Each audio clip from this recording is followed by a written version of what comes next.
So I'm gonna try to keep it short. This lesson not gonna be hard. Many of us have heard and know that by the time we get to the end, like by the time it's the end, there's going to be a counterpart to God ruling the earth. If you pay attention, the one constant throughout history, the one constant throughout time has been Rome and the papacy or the Catholic Church. Like they ain't never quit. They ain't never went nowhere. They ain't never stopped. They done had, the Spanish Inquisition. Y'all ever heard of the Roman Inquisition? The Roman Inquisition is really, the Spanish Inquisition really took place in Spain. And the Roman Inquisition is actually the Catholic Church. And what were they doing? Basically, if you was a heretic or you didn't want to convert, they was killing you. There's going to come a time, by the time we make it before the Lord come back, where this going to come about again. All the things that we see in our society is leading up to the end, from how we don't have, I don't know if y'all remember, we used to have food stamps. Y'all remember food stamps? I'm talking about with the book. You get the book, and it was like money. We don't went to food stamps to no stamps, right? Just a card now. Like now, it done got to the point where what you say, Apple Pay, right? It got to the point where we go into the convenience store and we bringing our phone in there and we just scan it. I was at a hotel, middle of nowhere, USA, and so when I walk inside to try to get a room at about 3, 4 in the morning or something like that, it wasn't no person in there. It was a whole kiosk. No money exchange. No, I got a room. They spit the room key, came out the kiosk. Like, dang. And I'm saying, this is, as we are moving toward this cashless society, as we are moving toward the end, where we got this advanced thing going. And at the end of the day, the world is going to have a leader, and he's the Antichrist. And that's what we're going to learn about a little bit today. So I'm going to try to move fast. I told Stan to do 12 scriptures. I thought I was going to do 12 until I start putting it together. But if you pay attention, like scripture 2 and 4, that's the same scripture. I do that a couple times in here. Scripture 6 and 7, that ain't nothing but just keep reading. So it's not going to be as long as you think. I'm going to try to stay within an hour and a half. But at the end of the day, we do come here to learn. And we come here to study. And it's the Sabbath. And y'all shouldn't have nothing else to do, right? Get some sleep, huh? Should have did that last night. 2 Thessalonians chapter 2 is where we're going to start this off. 2 Thessalonians chapter 2, verse 1 through 4, and then 9 through 12. 2 Thessalonians, so I'm going to try to simplify this as much as possible to where we can understand it halfway decent. So when you get there, go ahead and read, my brother. Now we beseech you, brethren, by the coming of our Lord Jesus Christ, and by our gathering together unto him. That's what it's all about, the coming of the Lord and us being gathered to him. Go ahead. That ye be not soon shaken in mind, or be troubled, neither by spirit, nor by word, nor by letter as from us, as that day of Christ is at hand. Right. Let no man deceive you by any means. You're going to see that a lot. Don't let nobody deceive you, because that's the whole thing about if you're an antichrist and we know we have a Christ or a Messiah, then that means if you got an antichrist, he's going to come perpetrating Christ. So how does he perpetrate you? How does he perpetrate? By deception. We're going to find out. We're going to learn he got skills and gifts, power. So throughout the readings, we're going to see, don't let nobody deceive you. And how do you not get deceived? Because you educate yourself. Like you get in the know. You know what's going on. All right? Keep reading.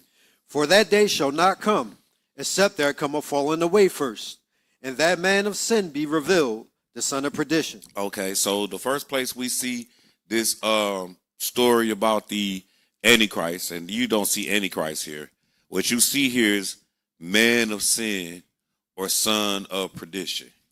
Like this is the first title that we have in our lesson today.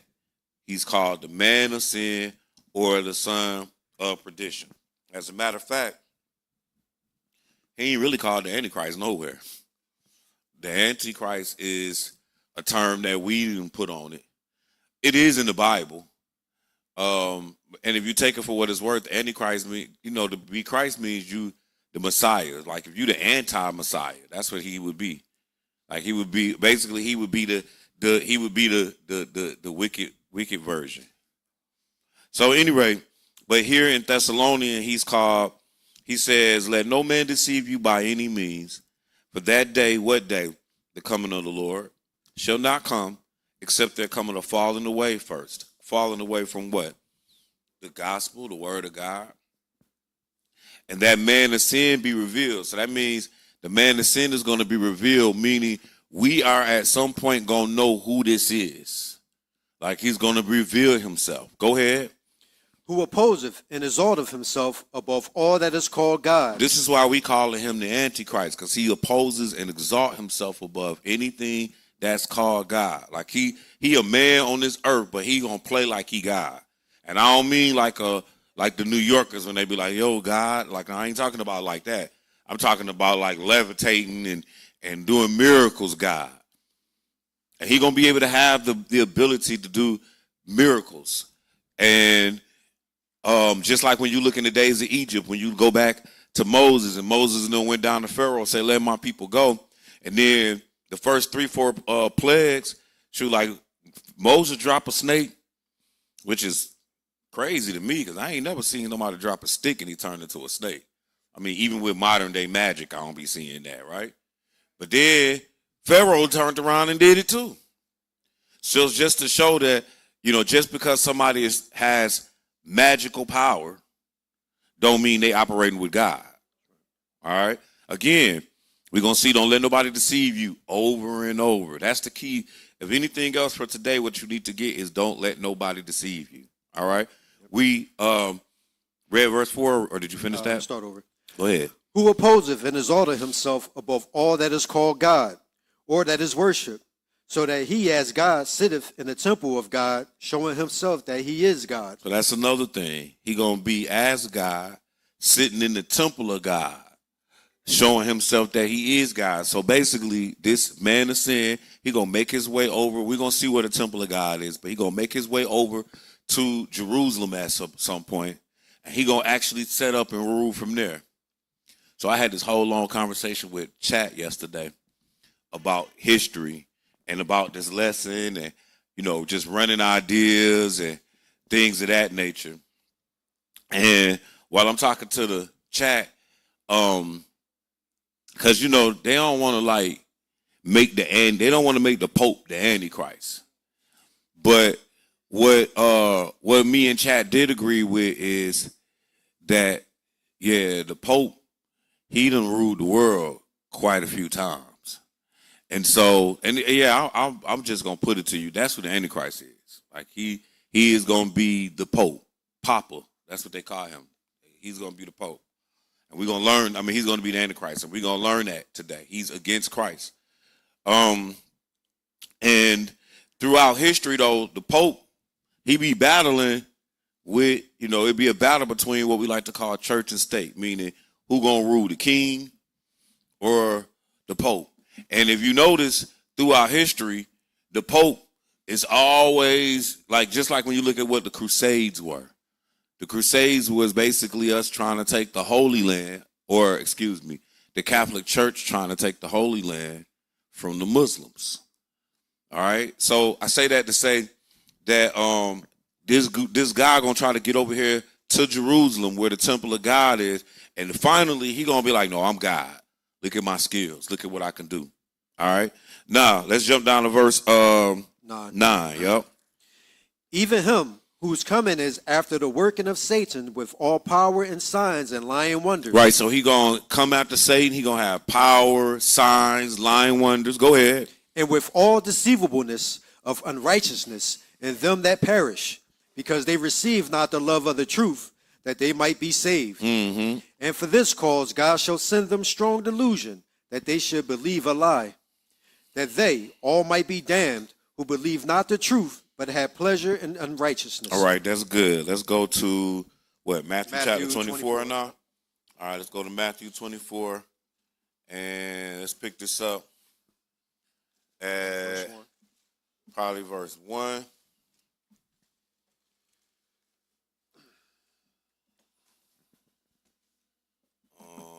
And when you get there, you can go ahead and read. And Jesus went out and departed from the temple. All right, so what I'm doing now is I'm pulling up our computer here because I want y'all to see this temple, because this temple is relevant. But go ahead, keep reading. And his disciples came to him for to show him the buildings of the temple. Right, so Jesus, okay, so the first temple, did anybody know the first temple that existed, let's just say in the Bible, that's relevant to Israel? Anybody know the first temple? All right, there we go. Solomon's temple. All right, yes. So Solomon's temple was there until for how long, y'all? Like, what happened to Solomon's temple? Anybody know? Yep. They destroyed the Babylonian temple. I mean, the temple of David. The Babylonians did it as they put us into captivity. Not quite 70 A.D. As a matter of fact, the temple I'm going to show you is going to get destroyed in 70 A.D., the second temple. But the first temple gets destroyed by Babylon when they, I don't know, let's just say 700 B.C., somewhere in there. You can go Google this, right? The first temple did. So then the children of Israel go through being in captivity to Babylon. And then from Babylon, they go into captivity under the Medes and the Persians. And then under the Medes and the Persians say, go home. Y'all go back to y'all land. So when the children of Israel go back to their land, they go back, and one of the first things we do is we rebuild the temple. Now, when we rebuild this temple, by the time Jesus comes on the scene, this temple exists. When we're looking at up here. And I'm going to give you some decent pictures. Let's see. But this is pretty much the temple that Jesus was with. This is, let's see. Yeah, well, also, if you notice too, and I like this picture here. So this is modern day. This is modern day Jerusalem. But if you notice here, you got this dome of the rock. This is the Islamic dome. This would have been Solomon's temple here. All right. No, rewind. Make sure I got this right in my brain. Actually, temple would have sat here, where the dome of the rock is. Yeah, the Solomon's temple and that temple. This is the temple that they're talking about trying to build later. But see, we can't get another one here. But anyway, do-it-yourself kit for a second temple. That's cute. So we going through different pictures. Like all we did was just Google second temple. No big deal. As a matter of fact, let's go to Wikipedia real quick. And if y'all know, we're going to make some sense out of this. Just want y'all to see second. And if you notice, like I ain't even asking them like, telling them where. Like I'm just typing up second temple. Like just think about that. The second temple was the temple in Jerusalem that replaced Solomon's temple, which was destroyed during Babylonian siege of Jerusalem at 587. I was off a couple 100 years, actually, about 120 years. We said, 700 something, but, that's a long time ago. So 587, the second temple was constructed around 516 BCE and later enhanced by Herod in 18 BCE. What'd I do? I did that. That's good. We don't need much more. But if you see, here's a picture of it. over here to the right, that's not really a big picture, but that's still a picture all the same. You can look that stuff up on your own. Yeah, I was thinking that too. Let's see if we can click on it and see if it make it a little bigger for us. Yeah, there we go. So that's kind of what the temple looked like, and it had walls around it. Seeing it had walls around it, whatnot. So anyway, going back to the Bible. And it's relevant though, especially the one here. Especially this, the one that had the Dome of the Rock. But don't worry, we'll get back to that a little later. So anyway, we just saw what the second temple looked like that was built. The first temple was David's temple. Then they built the second temple, and that's where Jesus was around. Okay, it's relevant because both the kings and the priests operate with this side of the temple, right? Right. It's made for the kings and or the priests, right? So when I say it's relevant, because what we're gonna see is you got Jesus Christ, who we're gonna find out he gonna be the King of Kings, but now you got this Antichrist, and he trying to be king as well. So he trying to get his temple. So what we're going to learn is he's going to eventually come and try to take over the temple. But we're going to get to all of that. All right, so let's go back to Matthew chapter 24 and read verse 4 through 8, please. You said 4 through 8? You want me to continue to do 2 and 3? We didn't do 2 and 3. I stopped us. All right, let's do 2 and 3. And Jesus said unto them, See ye not all these things? Verily I say unto you, there shall not be left here one stone upon another that shall not be thrown down. And as he sat upon the Mount of Olives. So when he's saying that, he's looking at the temple and he's talking about the stones of the temple. So when you start talking about the temple in modern day time, or you go to Jerusalem in modern day time, they got something called a Wailing Wall. Y'all ever heard of that? And if you look it up or something, they be having all these pigtail Edomites. And they be, when I say pigtail, they always got some, hair. But anyway, and they be praying and bobbing and weaving at the doggone wall that's over there. Yeah. But Jesus is saying, he's saying here in Matthew chapter 24, and as he sat upon the Mount of Olives, he said, verse 2, and Jesus said unto him, See ye not all these things? Verily I say unto you, there should not be left here one stone upon another that should not be thrown down. So what he's saying is the temple that existed when Jesus was there is going to get destroyed. And like we saw, it even told you when we looked it up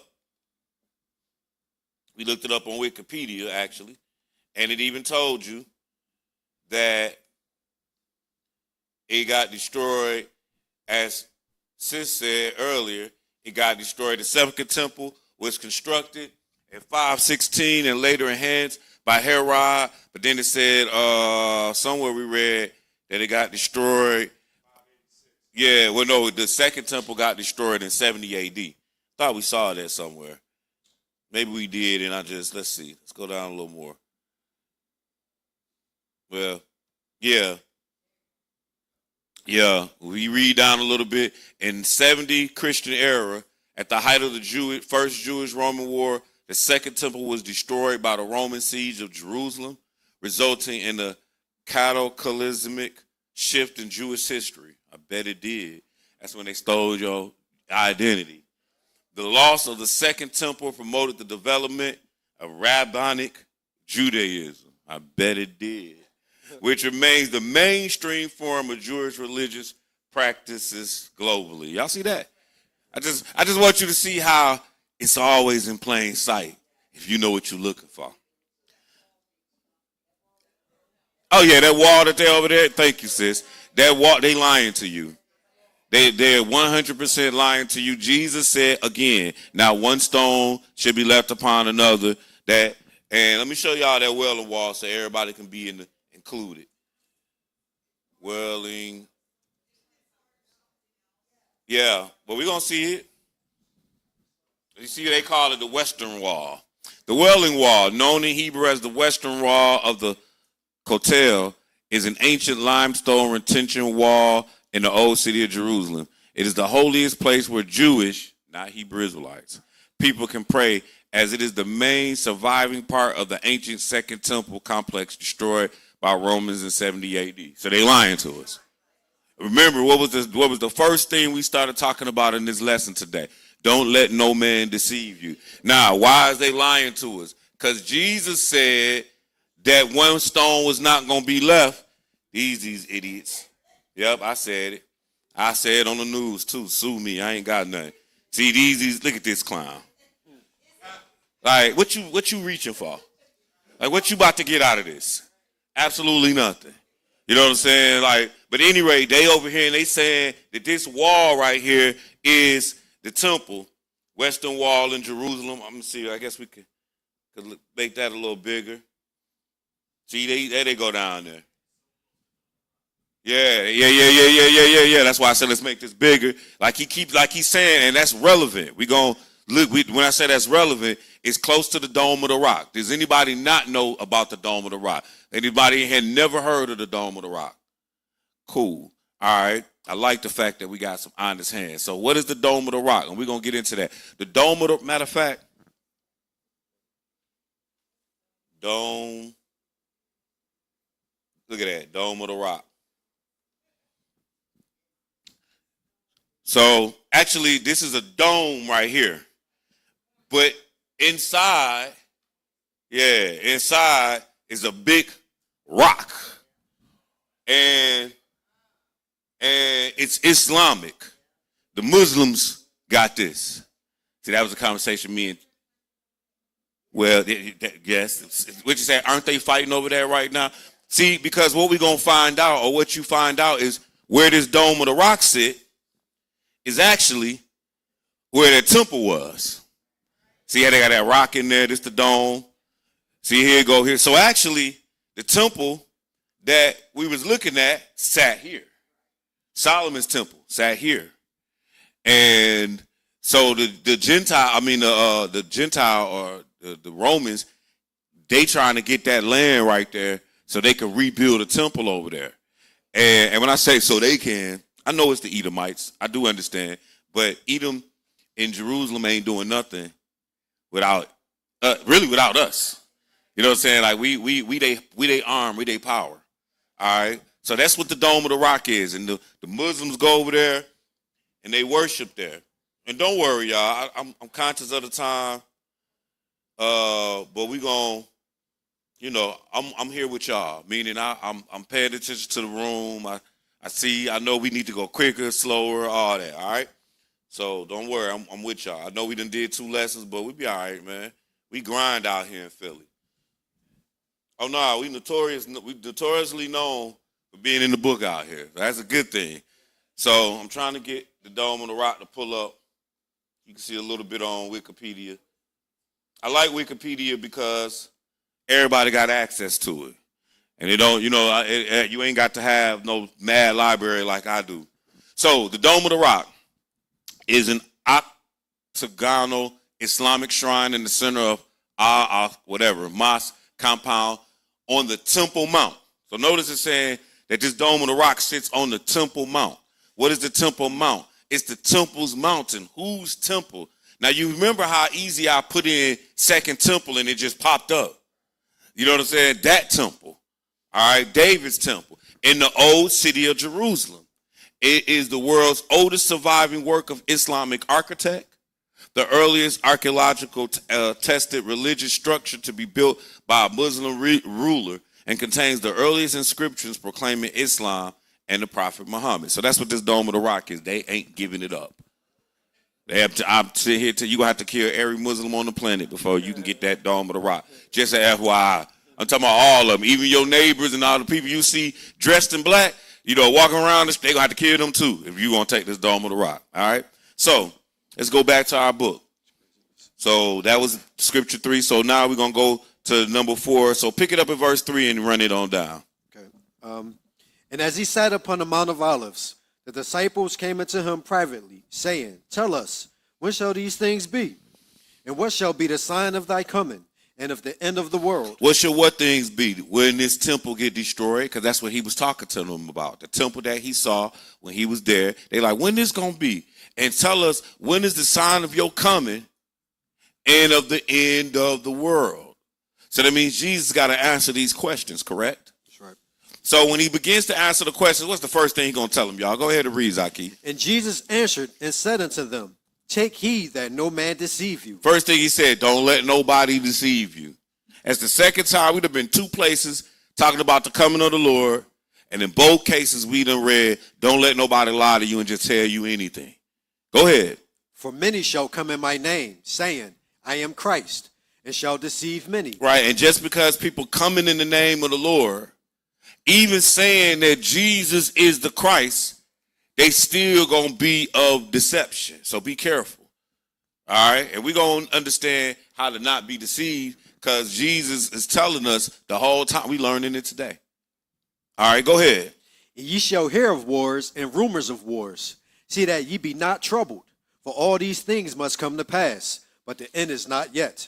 Man, when we just had war like this year with somebody over there in, who was it this time? Ukraine?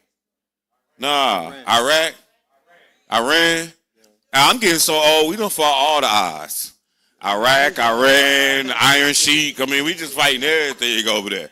Right? You know what I'm saying? Like, we just stay at war. I mean, every president be at war. Like, we done had the Gulf War. Then we done had another war over there. I don't know what it was. Desert Storm. Thank you. I'm just saying, I'm doing this like this so you can see that you even recognize that in your lifetime, it ain't just been Vietnam. See, when I was coming up, that was like the last, like when I was a kid, it was, the Vietnam War. Meantime, I'm coming up during the Vietnam War and not knowing we over there in the Middle East fighting during the days of Jimmy Carter. You know what I'm saying? Like I'm not even knowing this at the time. So all we know is the Vietnam War. And then before Vietnam, my granddaddy, he was in the Korean War. And before the Korean War, we had World War II. But let alone that, but we didn't have all type of little scrimmages going on the planet. Oh, and by the way, after the World War II, I'm talking about after, because we went backwards. World War II would have been World War I, but that's just in America. But after World War II, let's not forget the Cold War. Oh, you say that wasn't no war? Yeah, it was. How you think we got the Korean War and the Vietnamese War? You know what I'm saying? And practically all the other wars. Only thing that wasn't going to fight during the Cold War was America and Russia. They'll make a movie about it, though, Rocky. You know what I'm saying? They'll have us fight that way. You know what I'm saying? Like letting you know, like we really want to go there with you. So, again, he said you should hear of wars and rumors of wars. So, somebody else might come up like they a power, but like Turkey. Turkey ain't fought nobody, but y'all remember when they got nuclear missiles? I don't know. Yeah, they had one. I know, ain't that crazy? One nuke, and that puts you on the map. But anyway, so he said you should hear wars and rumors of wars, but see that you don't be troubled, for all these things must come to pass, but that don't mean we at the end yet. So that's what he's addressing here. All right, go ahead. For nation shall rise against nation, right, and kingdom against kingdom. Yes. And there shall be famines and pestilence and earthquakes in diverse places. Right. So now he's telling you we're going to get diseases, whether they was man-made or not. So that's why when you see COVID come around, yeah, and it be all kind of, it's a disease out now. Man, there's always some disease out, man. And we just stay in our own little bubble and act like nothing exists. That's what really be happening.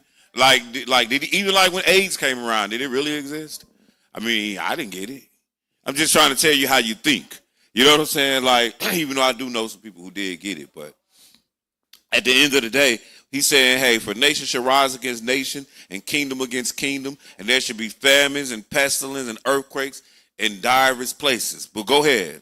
All these are the beginning of sorrow. Right, he said none of this is the end. So every time we get a hurricane, every time we get a war, a famine, that ain't what it is. So don't you get all trippy when, like when the last war came out. People was like, yo, what's going on? I'm like, man, same thing, different day. Like the wars ain't it. There's damn war that's going to set it off to be like, the world is at the end now. Just no disease either. Like when I say that, we're going to see what going to set it off. Keep reading. Then Then shall they deliver you up to be afflicted, and shall kill you, and ye shall be hated of all nations. Oh, wait a minute, what we did? We read 8, and all these are the beginning of sorrows. Did we get there? Okay, so after we do verse 8, we go, because we actually, if you look on here, we're going to recap this. If you look on your paper, when you get to scripture number 20, Mark chapter 13, that's us going back through the whole thing. So right now, what we're doing is we're going directly to the meat of it. So let's go to verse 14 and 15. And this gospel of the kingdom shall be preached in all the world for a witness unto all nations. Yeah. And then shall the end come. Yes. When ye therefore shall... So he say the gospel got to be preached. What gospel? That the kingdom of God is coming. So if the kingdom of God is coming, who's the king, y'all? Jesus is the king. So that means Jesus would be the Christ. And he's coming to set up his kingdom on the earth. So on the flip side, you got somebody who's trying to counter that kingdom. Who's trying to say that kingdom ain't coming to this earth. I'm going to run it.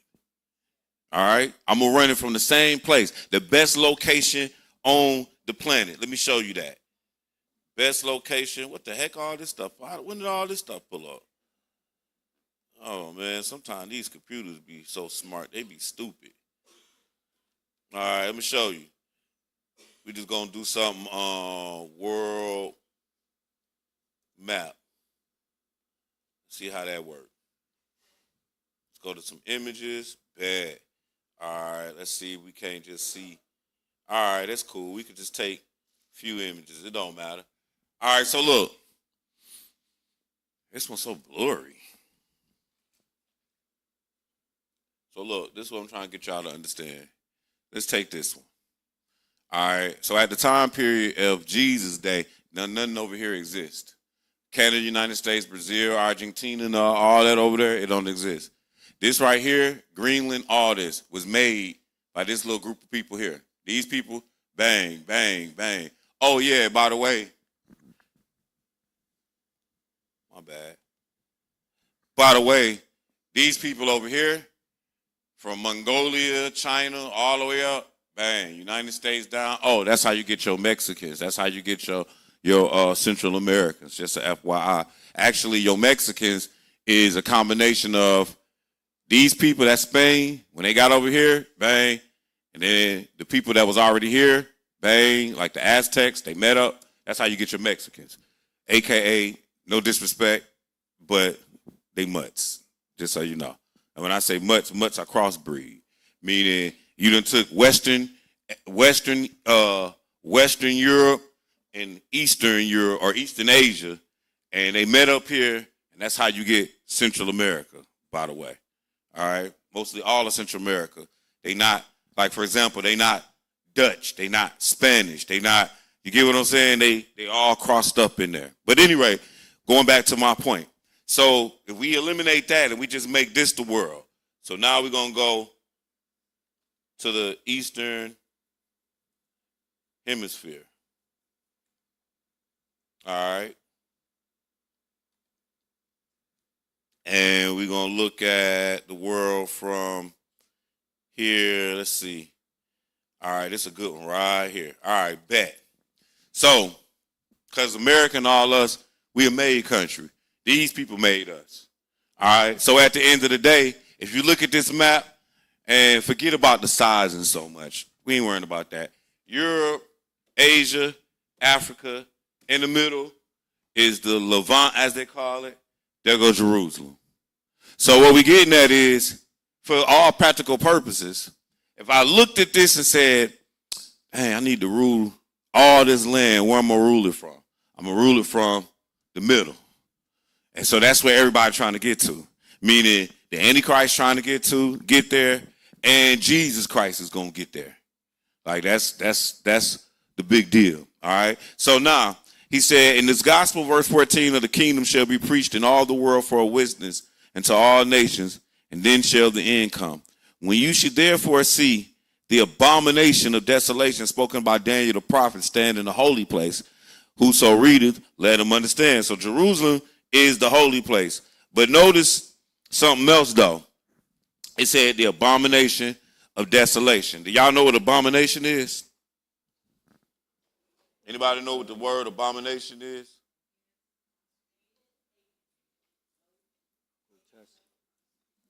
Well, let's go look it up. Define abomination. So let's see what it say.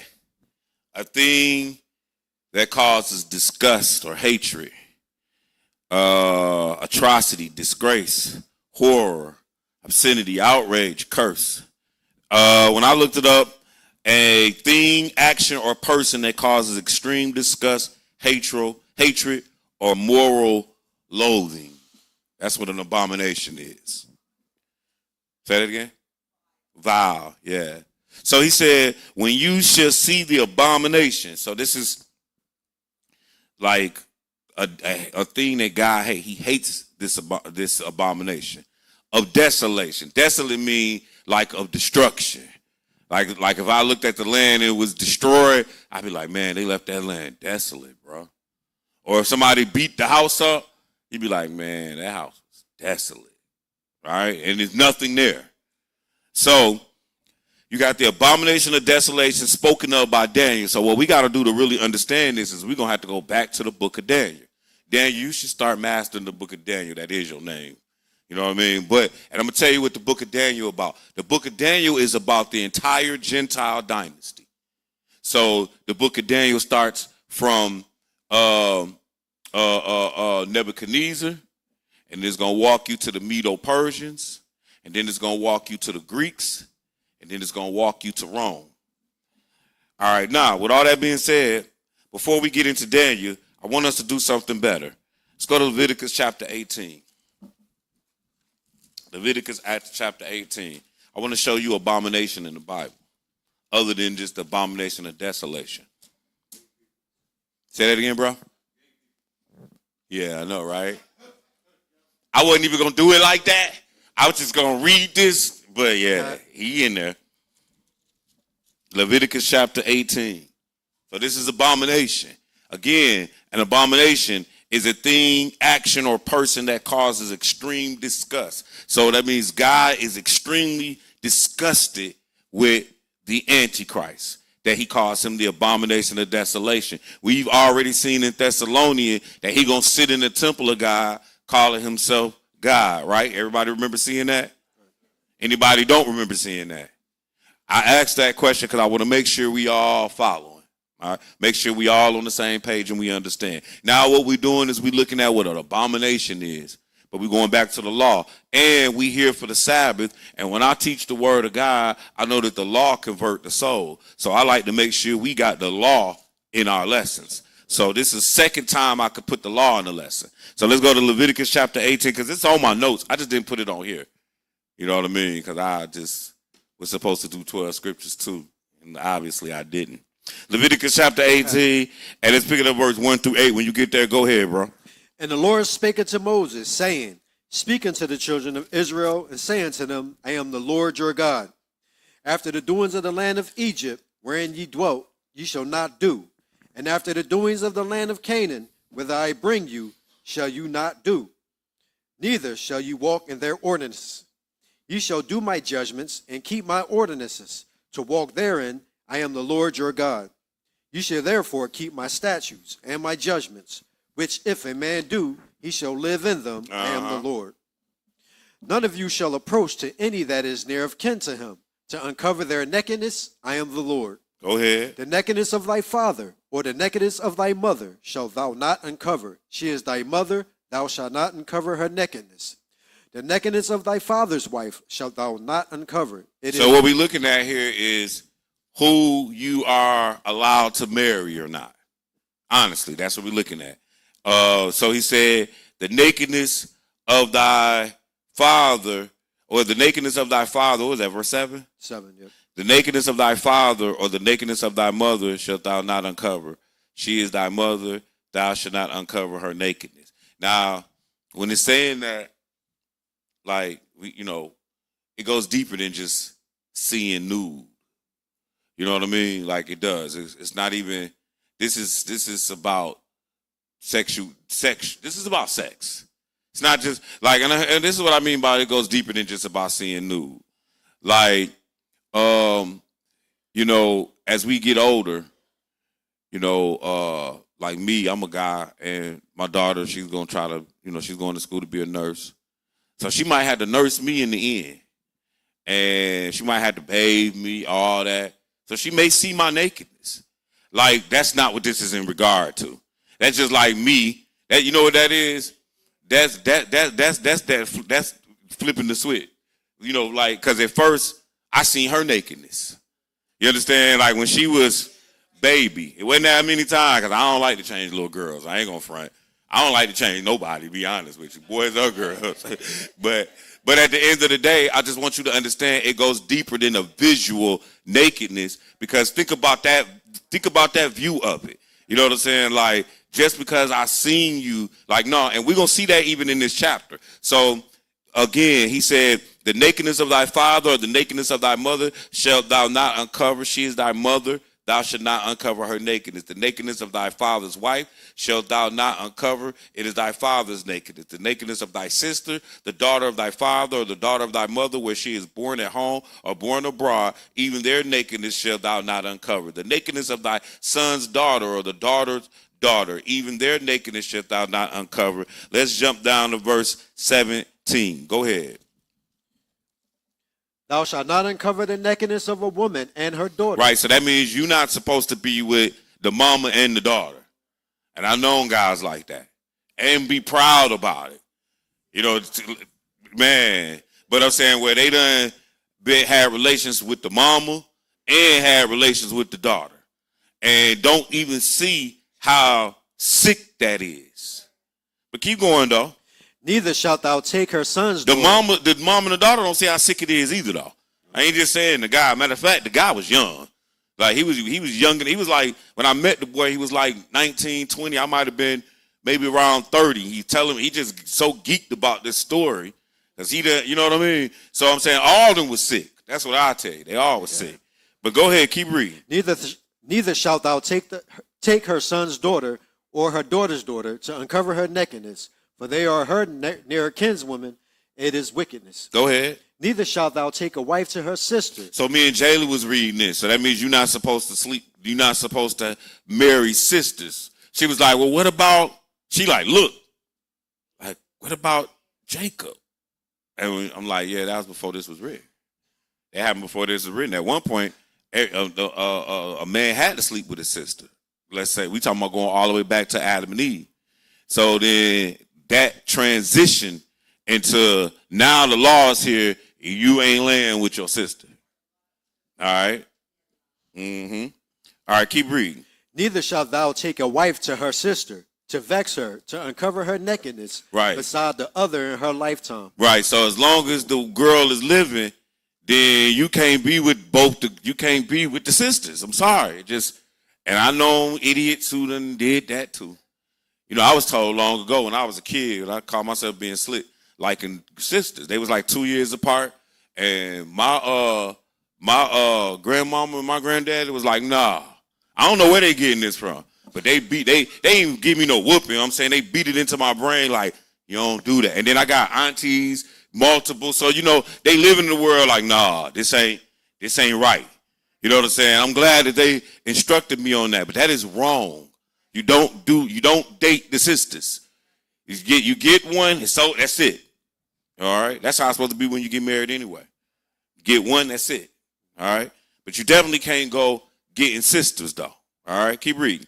Also, thou shalt not approach unto a woman to uncover her nakedness, as long as she is put apart for her uncleanness. So when a woman on her cycle, gentlemen, you ain't supposed to lay with her when she on her cycle. And then it's not just her cycle. It said when she's put apart for her uncleanliness. That means that whole 7-day block, you ain't supposed to have relations with her. All right? Some people don't think that's nasty. I think it's nasty. The Lord is thinking it's nasty, because he just said don't do it, right? Okay, y'all. It's sin. That's what I need you to understand. It's sin if you do it. Keep reading. Moreover, thou shalt not lie carnally with thy neighbor's wife, to defile thyself with her. Right.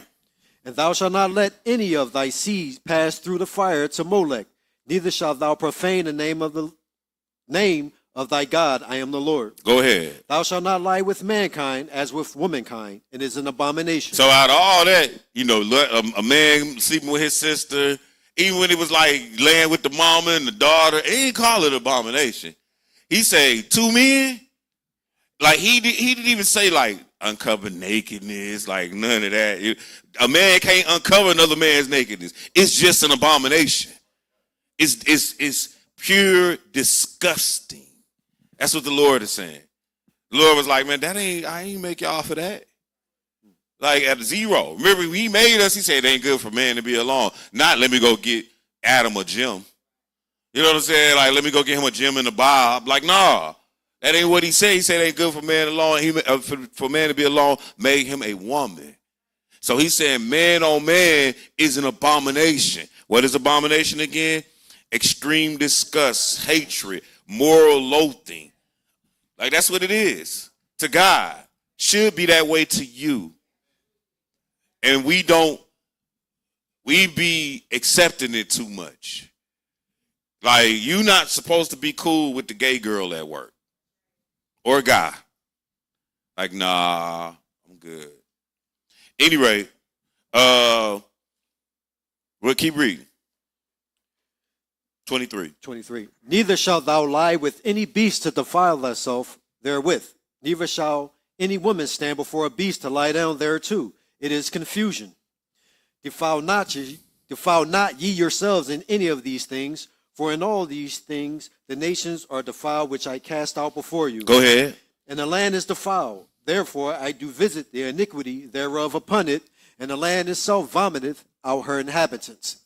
Ye shall therefore keep my statutes and my judgments, and shall not commit any of these abominations, neither any of your own nation, nor any stranger that sojourneth among you. Yeah. For all these abominations have the men of the land done, which were before you, and the land is defiled. Yeah.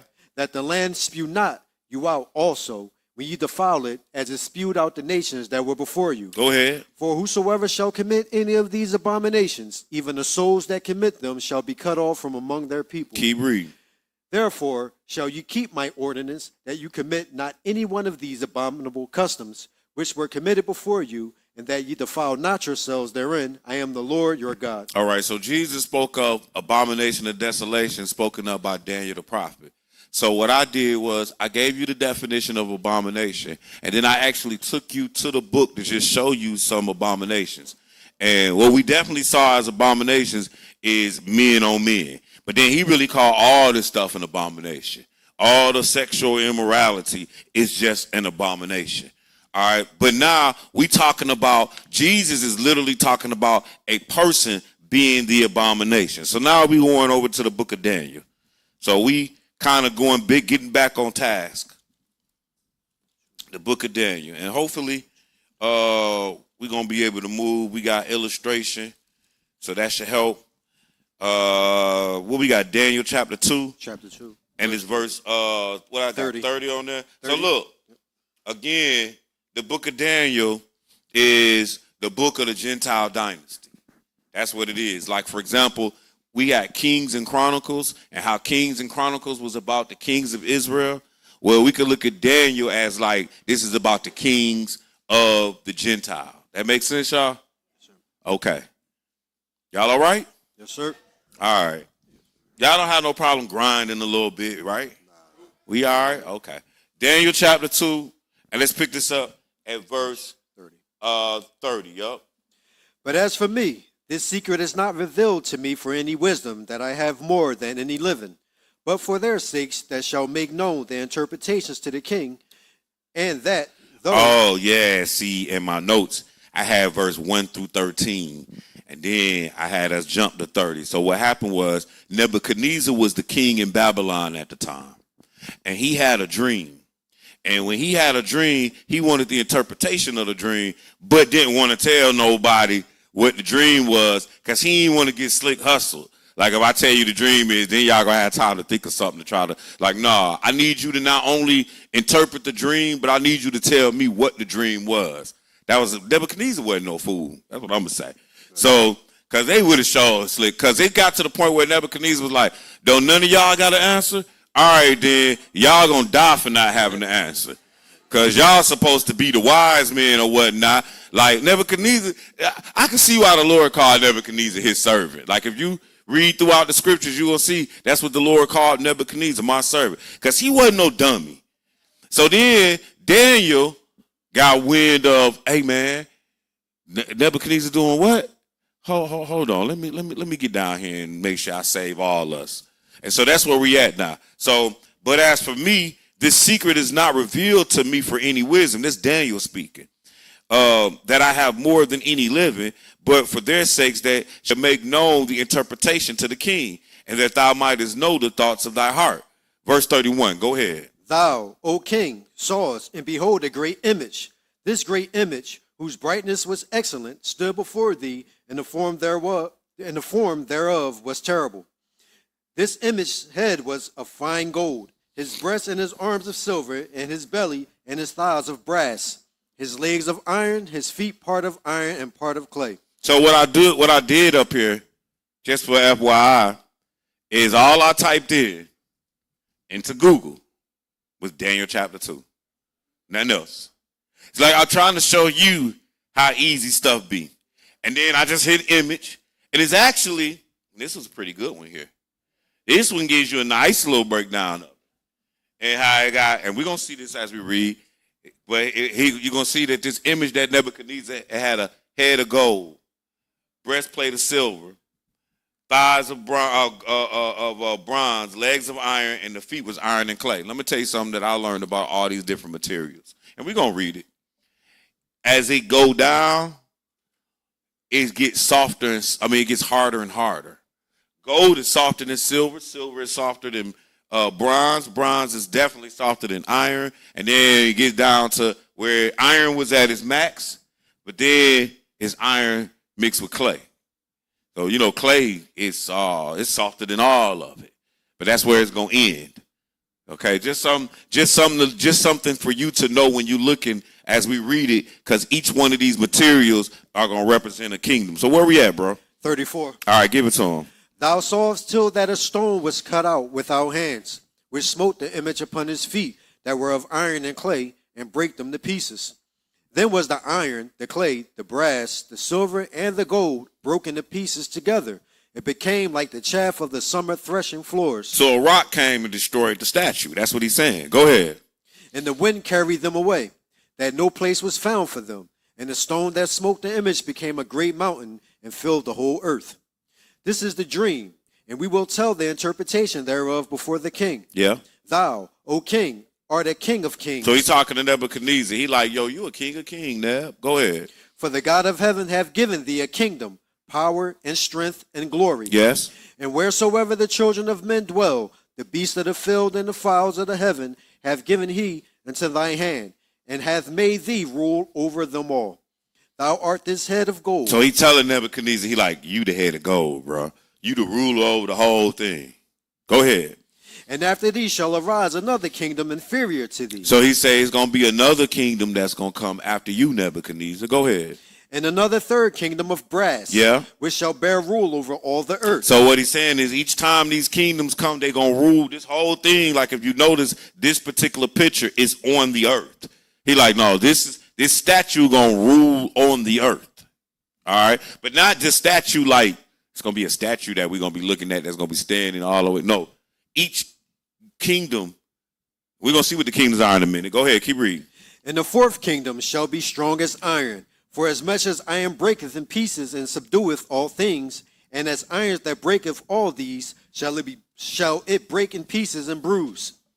And whereas thou sawest the feet and toes, part of potter's clay and part of iron, the kingdom shall be divided. But there shall be in it of the strength of the iron, for as much as thou sawest the iron mixed with merry clay.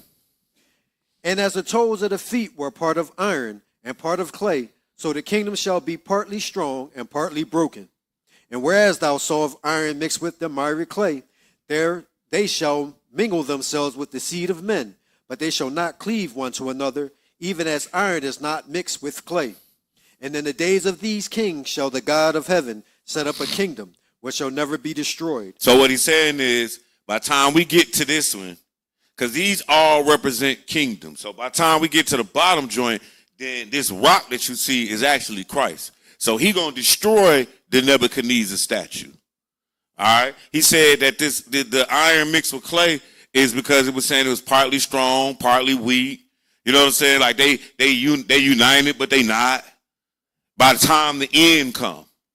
All right. So again, Babylon, Medes, Persia. We're gonna see this: Greeks, Rome, and then these are nations at the end when the Lord come back. What verse were you at? Middle of 44. All right, give him 44 again. And in the days of these kings shall the God of heaven set up a kingdom which shall never be destroyed, and the kingdom shall not be left to other people, but it shall break in pieces and consume all these kingdoms, and it shall stand forever. Yeah. For as much as thou sawest that the stone was cut out of the mountain without hands, and that it brake in pieces the iron, the brass, the clay, the silver, and the gold, the great God hath made known to the king what shall come to pass hereafter, and the dream is certain, and the interpretation thereof sure. So he gave it to him. What I mean, he gave it to him. Daniel broke it down to him. And he's like, basically, these are all, this is the statue, this is your dream. And what your dream represented is all y'all gonna run it until this rock come and destroy it. Run what? The whole planet. So you might say, so you mean to tell me the statue running the planet right now? Yeah, we down here somewhere. We down here at the feet now. All right, so it's still running. You're like, well, how is it running it? I'm going to tell you how it's running it. So if you were to, okay, let me give you something real quick. Quick history lesson. So Rome, the Roman Empire, the Caesars, all of that, it fell in 400, and I'm just giving you rough estimate time, 476 AD. All right.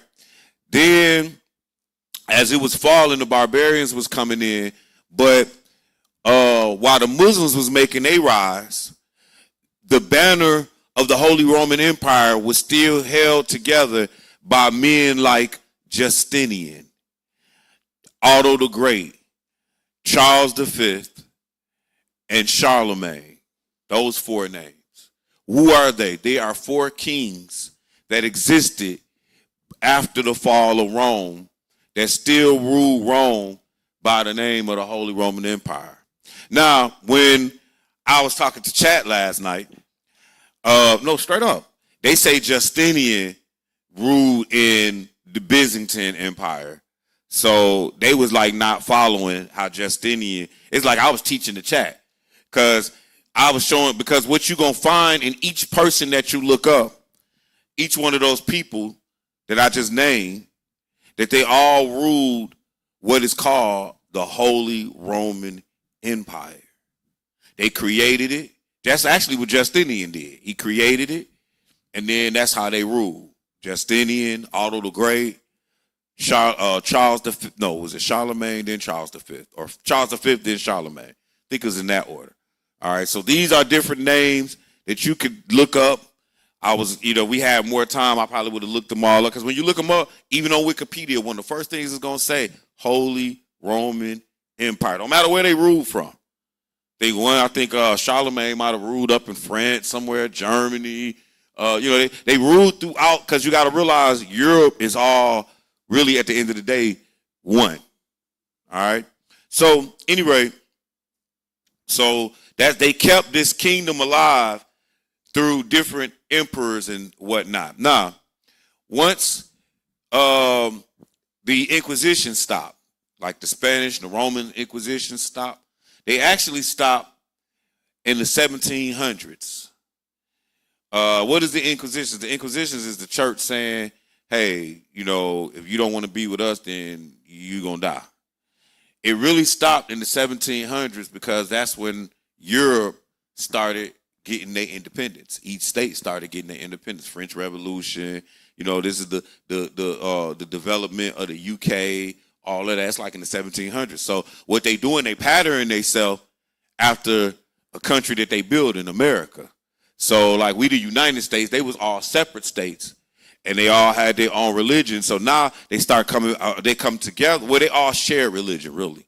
And when they come together, bang, now they come together in the latter end, and it's now the EU. That's what it is now. It's like the European Union. That's what it is. It's like the Treaty of Rome in the early 1900s made it where you can start crossing borders now. Like the trains and stuff like that. Didn't have to pay like as if you crossing a border like to go to Canada or something here. You got to go through all that. Now they started unifying Europe. And then the one thing that maintained itself throughout the whole thing was the papacy or the Roman Catholic Church. He was just always there, even to this day. He was there during World War II when they was killing those so-called Jews. As a matter of fact, the Catholic Church he done killed so many Edomites. Like, meaning throughout, like during the Black Plague and different times in history, he done killed so many Edomites, so-called Jews. Because, at the end of the day, the Catholic Church don't rock with the Jews either. Because, like, that's where they proclaim the Messiah coming from there. You know what I'm saying? Meantime, the Pope is trying to be the Messiah.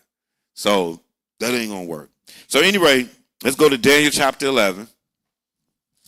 Jesus said, when you should therefore see the abomination of desolation spoken of by Daniel the prophet stand in the holy place, he whoso readeth, let him understand. So now we're going to go to Daniel chapter 11, and we're about to read about a king. Daniel 11 and 36. Go ahead. And the king shall do according to his will, and he shall exalt himself and magnify himself above every god. Ain't this what we read in Thessalonians when it was talking about the man of sin? That he was going to exalt himself above the throne of God. Now you're seeing this in Daniel. Go ahead. And shall speak marvelous things against the God of gods. Yeah. And shall prosper till the indignation be accomplished, for that is determined shall be done. Neither shall he regard the God of his fathers, nor the desire of women, nor regard any God, for he shall magnify himself above all. Right, he going to be different from all other popes. He going to make himself God. Like the popes that be existing, they don't really just make themselves God. Like they try to, they might be infallible, things of that nature, but this dude going to tell you he God. He going to be coming with power and everything. Go ahead, keep reading. But in his estate shall he honor the God of forces, and the God whom his fathers knew not shall he honor with gold and silver and with precious stones and pleasant things. Thus shall he do in the most strongholds with a strange God. So this we talking about a king, and we're going to see the time period. Keep going. Whom he shall acknowledge and increase with glory, and he shall cause them to rule over many, and shall divide the land for gain. And at the time of the end shall the king of the south push at him. So it's just saying this is going to be all the way at the time of the end. Just like when we saw this statue in Daniel chapter 2, it took you to the end. Okay? Now, and remember, Matthew 24 took us to the end, right? And in Matthew 24, he said, before we get it all said and done, we got to get to the abomination of desolation. Then we start looking up abominable, detestable. Now we here in Daniel chapter 11, and we seeing this king who is going not honor the God of but in his estate, he should be honor the God of forces, gods of wood and stone, dude weird, he don't desire no women, he not gonna regard the God for, nor regard any God, for he shall magnify himself above all. Like this is the same king. Then it says, and at the time of the end shall the king of the south, so he going to have some adversaries at the end. They're going to push at him, and the king of the north shall come against him, whatever, right? Keep verse 41. He shall enter also into the glorious land. Oh, so this king going to enter into the glorious land, or the holy land. Go ahead. And many countries shall be overthrown, but these shall escape out of his hand, even Edom and Moab, and the chief of the children of Ammon. Right, because that's where the wilderness is going to be at, in Moab and Ammon land. So, yeah, it's going to escape.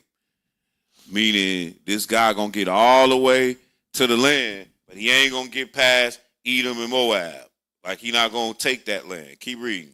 He shall stretch forth his hand also upon the countries, and the land of Egypt shall not escape. But he shall have power over the treasures of gold and of silver, and over all the precious things of Egypt.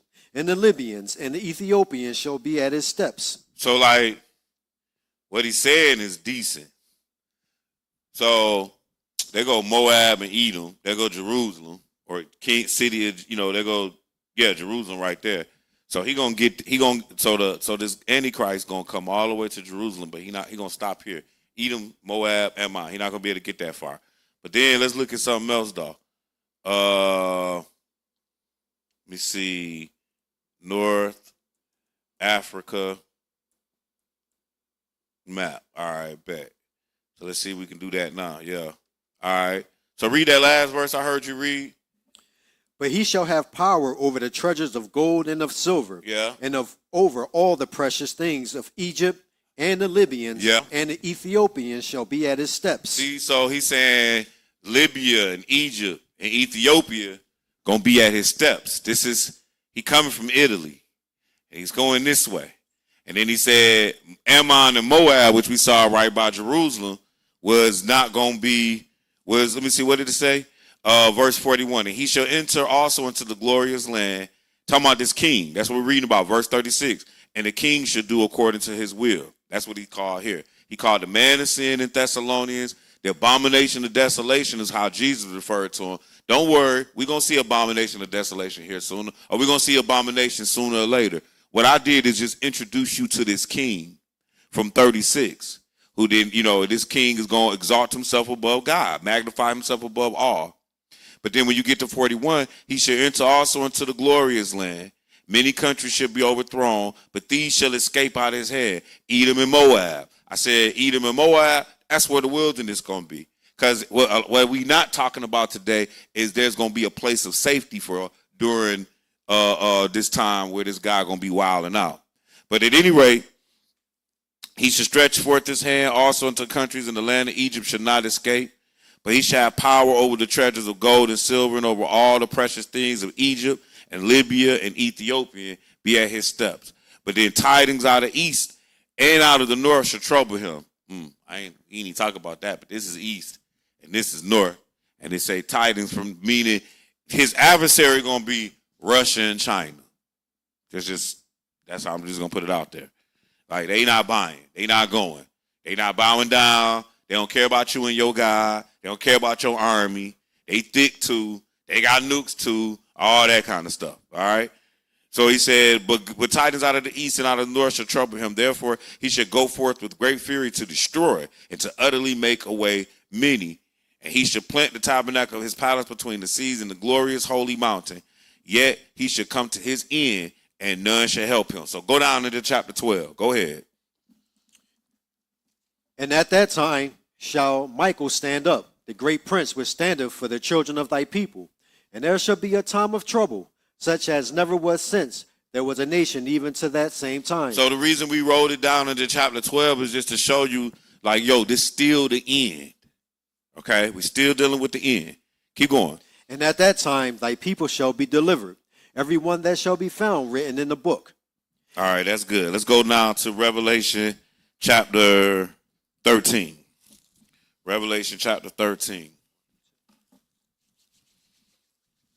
Trying to keep it a little short. I see y'all getting a little restless. The room starting to get emptied out a little bit. That's all right, though. Like, here's what's crazy. If it was a paycheck at the end of the day, y'all wouldn't be leaving. If I was like, yeah, we paying everybody, I got to pay y'all good. $500 to sit through this lesson. Man, everybody be in here. You get a bonus if you using your pen and paper. Oh, man, we'd be all in. So I'm just saying, at the end of the day, y'all might want to think about what you value in life. And that's for real. You know what I'm saying? Because, man, we'll wait for a lot of things, but we won't want it a lesson to end. You know what I'm saying? Like, for real, man, we hungry. I'm sleepy. I'm like, dang, man, but you make sure you wide awake for what you want to do, huh? I'm just saying, like, I just want you to think about that. But anyway, I love all y'all, so it's okay. And I don't mind that Corinne done fell asleep already 3-4 times. You know what I mean? Because she can just ask daddy later. Revelation chapter 13. And we're going to pick this up at verse 11 through 18. Now, real talk, I don't mind if you fall asleep because you still can hear me. Revelation chapter 13. Let's pick it up verse 11. When you get there, go ahead and read. And I beheld another beast coming up out of the earth. And he had two horns like a lamb, and he spake as a dragon. Uh-huh. And he exercises all the power of the first beast before him, You're going to read about that first beast in a little bit. Go ahead. and causeth the earth and them which dwell therein to worship the first beast, whose deadly wound was healed. And he doeth great wonders, so that he maketh fire come down from the heaven on the earth in the sight of men, and deceiveth them that dwell on the earth by means of those miracles which he had power to do in the sight of the beast, saying to them that dwell on the earth, that they should make an image to the beast, which had the wound by his sword, and did live. And he had power to give life unto the image of the beast, that the image of the beast should both speak, and cause that as many as would not worship the image of the beast should be killed.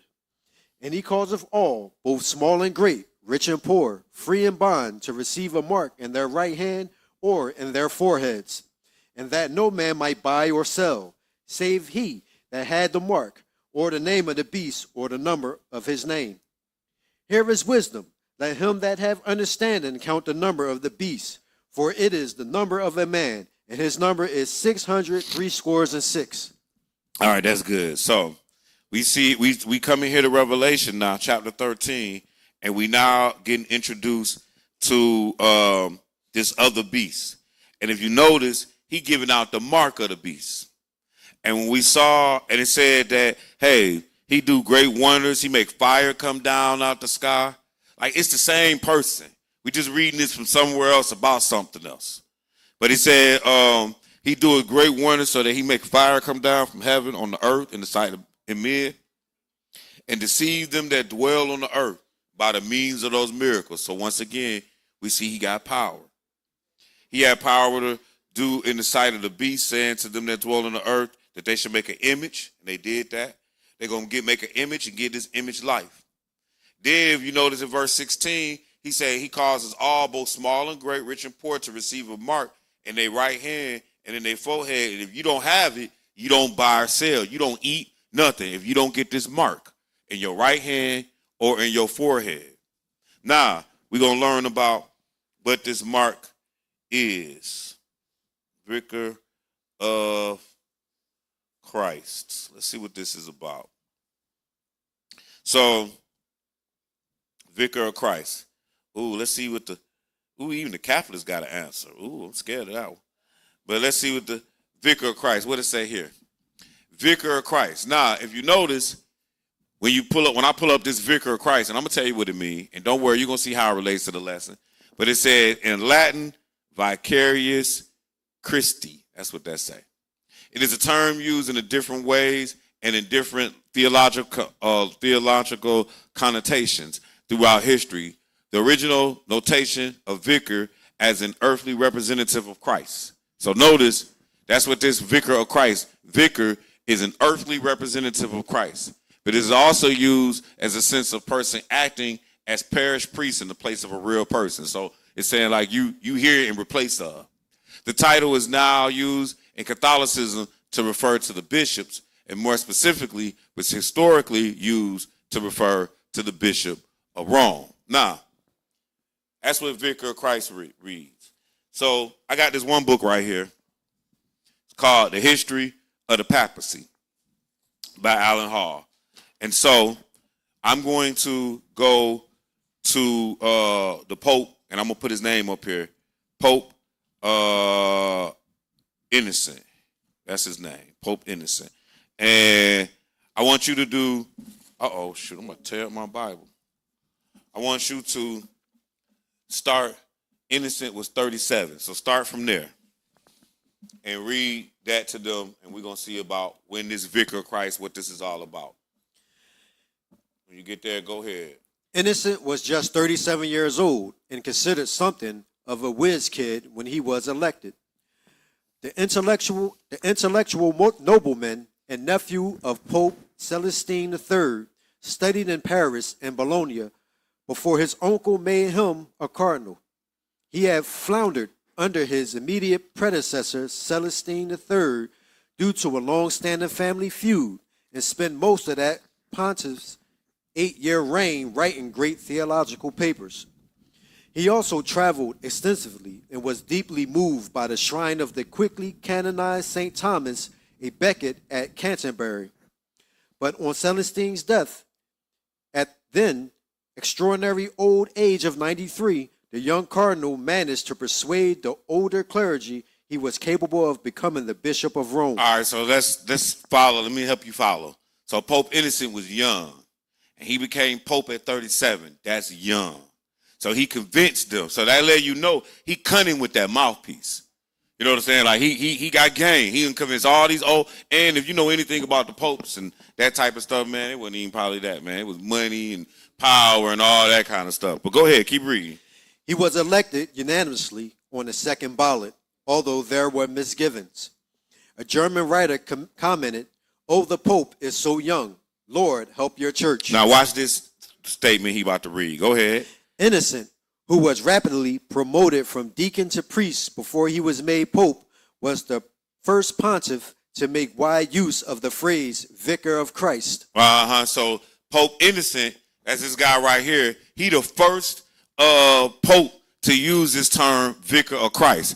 Now, if you look up here, it says Pope Innocent III was the head of the Catholic Church and sovereign of the papacy state from whatever. Pope Innocent was one of the most powerful and influential medieval popes. He exerted a wide influence over the Christian state of Europe, claiming supremacy over all Europe kings. So notice, he like Pope Innocent come in and he say, "I'm over all the European kings."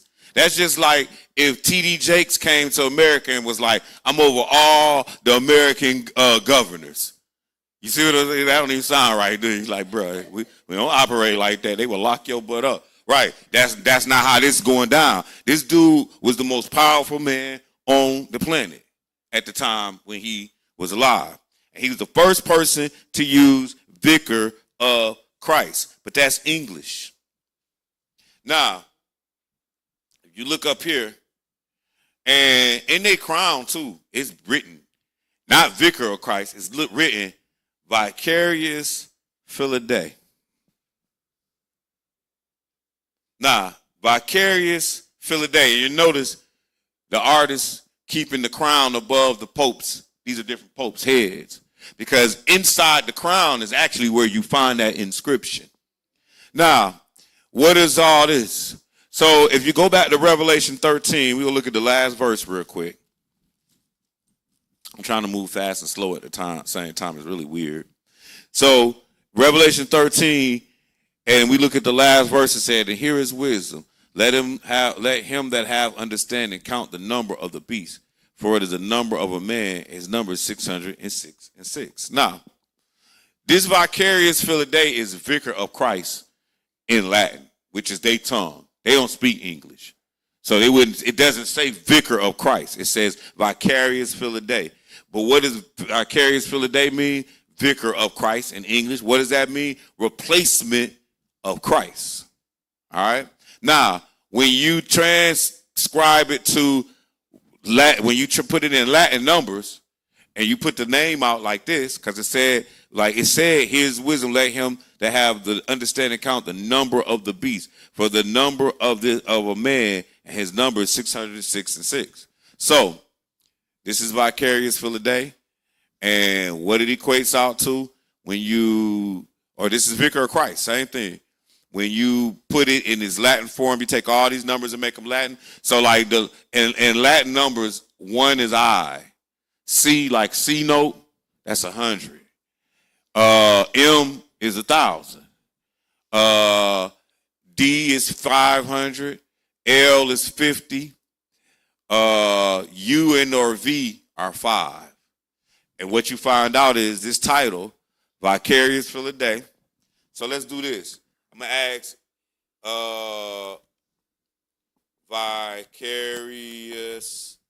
You got to spell it right. Oh, there we go. Vicarious.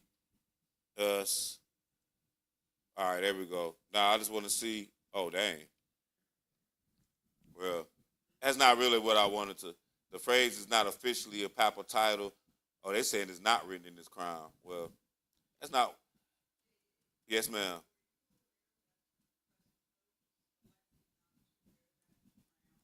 Oh.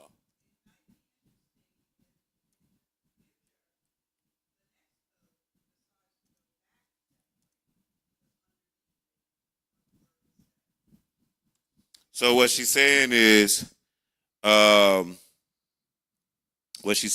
Pope's now decided not to. Where I just wanted to see if we could see Vicar of Christ and Vicarious Fill a Day. Make sure we understand that they the same thing. One is just Latin. Yeah, one is just Latin. But anyway, it's okay. I'm not gonna take too much more time. So the title that's in their crown, they now decided not to wear. But you got to remember, we just read in Daniel chapter 11 where it said, "Hey, he gonna not regard the God of his fathers. Like he gonna move different. So I guess he gonna resort back to being the vicarious Fill a Day guy. But the Vicar of Christ, vicarious Fill a Day, is used to be, I guess, in their crowns. Nowadays, I guess they got hold of the internet too, and they don't want to be the Antichrist, so they stopped wearing the crown like it's gonna change something. It ain't. It would say in the hat in the basement. Yeah, I feel you on that too. Got it stored somewhere. We'll pull it out when we go to our costume ball. Let's go to Revelation chapter 13, verse 1. So we already in 13. We already in chapter 13. Now we're going to go over to verse 1. And this is going to take us back to Daniel. So when you get there, go ahead. And I stood upon the sand of the sea, and saw a beast rise up out of the sea, having 7 heads and 10 horns, and upon his horns 10 crowns, and upon his head the name of blasphemy. And the beast which I saw was like unto a leopard, and his feet were as the feet of a bear, and his mouth as the mouth of a lion. And the dragon gave him his power, and his seat, and great authority. And I saw one of his heads as it were wounded to death, and his deadly wound was healed, and all the world wondered after the beast. And all right, I'm going to help y'all with this. So he said, I stood on the sand of the sea, this John talking. I saw a beast rise up out of the sea, and he had 7 heads and 10 horns. So we're going to end up going back to Daniel so we can understand these 7 heads and 10 horns. But what really all the 7 heads and 10 horns represent is the fact that he represent Rome, this beast does. The beast which I saw was like unto a leopard, and we're going to prove that by these animals. A leopard, his feet were as the feet of a bear, his mouth as the mouth of a lion, and the dragon gave him his power and seat and great authority. And I saw on his head as it were wounded to death. So he said he looked at this dragon, and it was wounded to death, or this beast, and it was wounded to death. But the deadly wound was healed. Now, what is that saying? Well, knowing what we know about Rome, Rome was destroyed around, what was the date again upstairs? 476. So when I was in college taking history during this time period that I was learning this.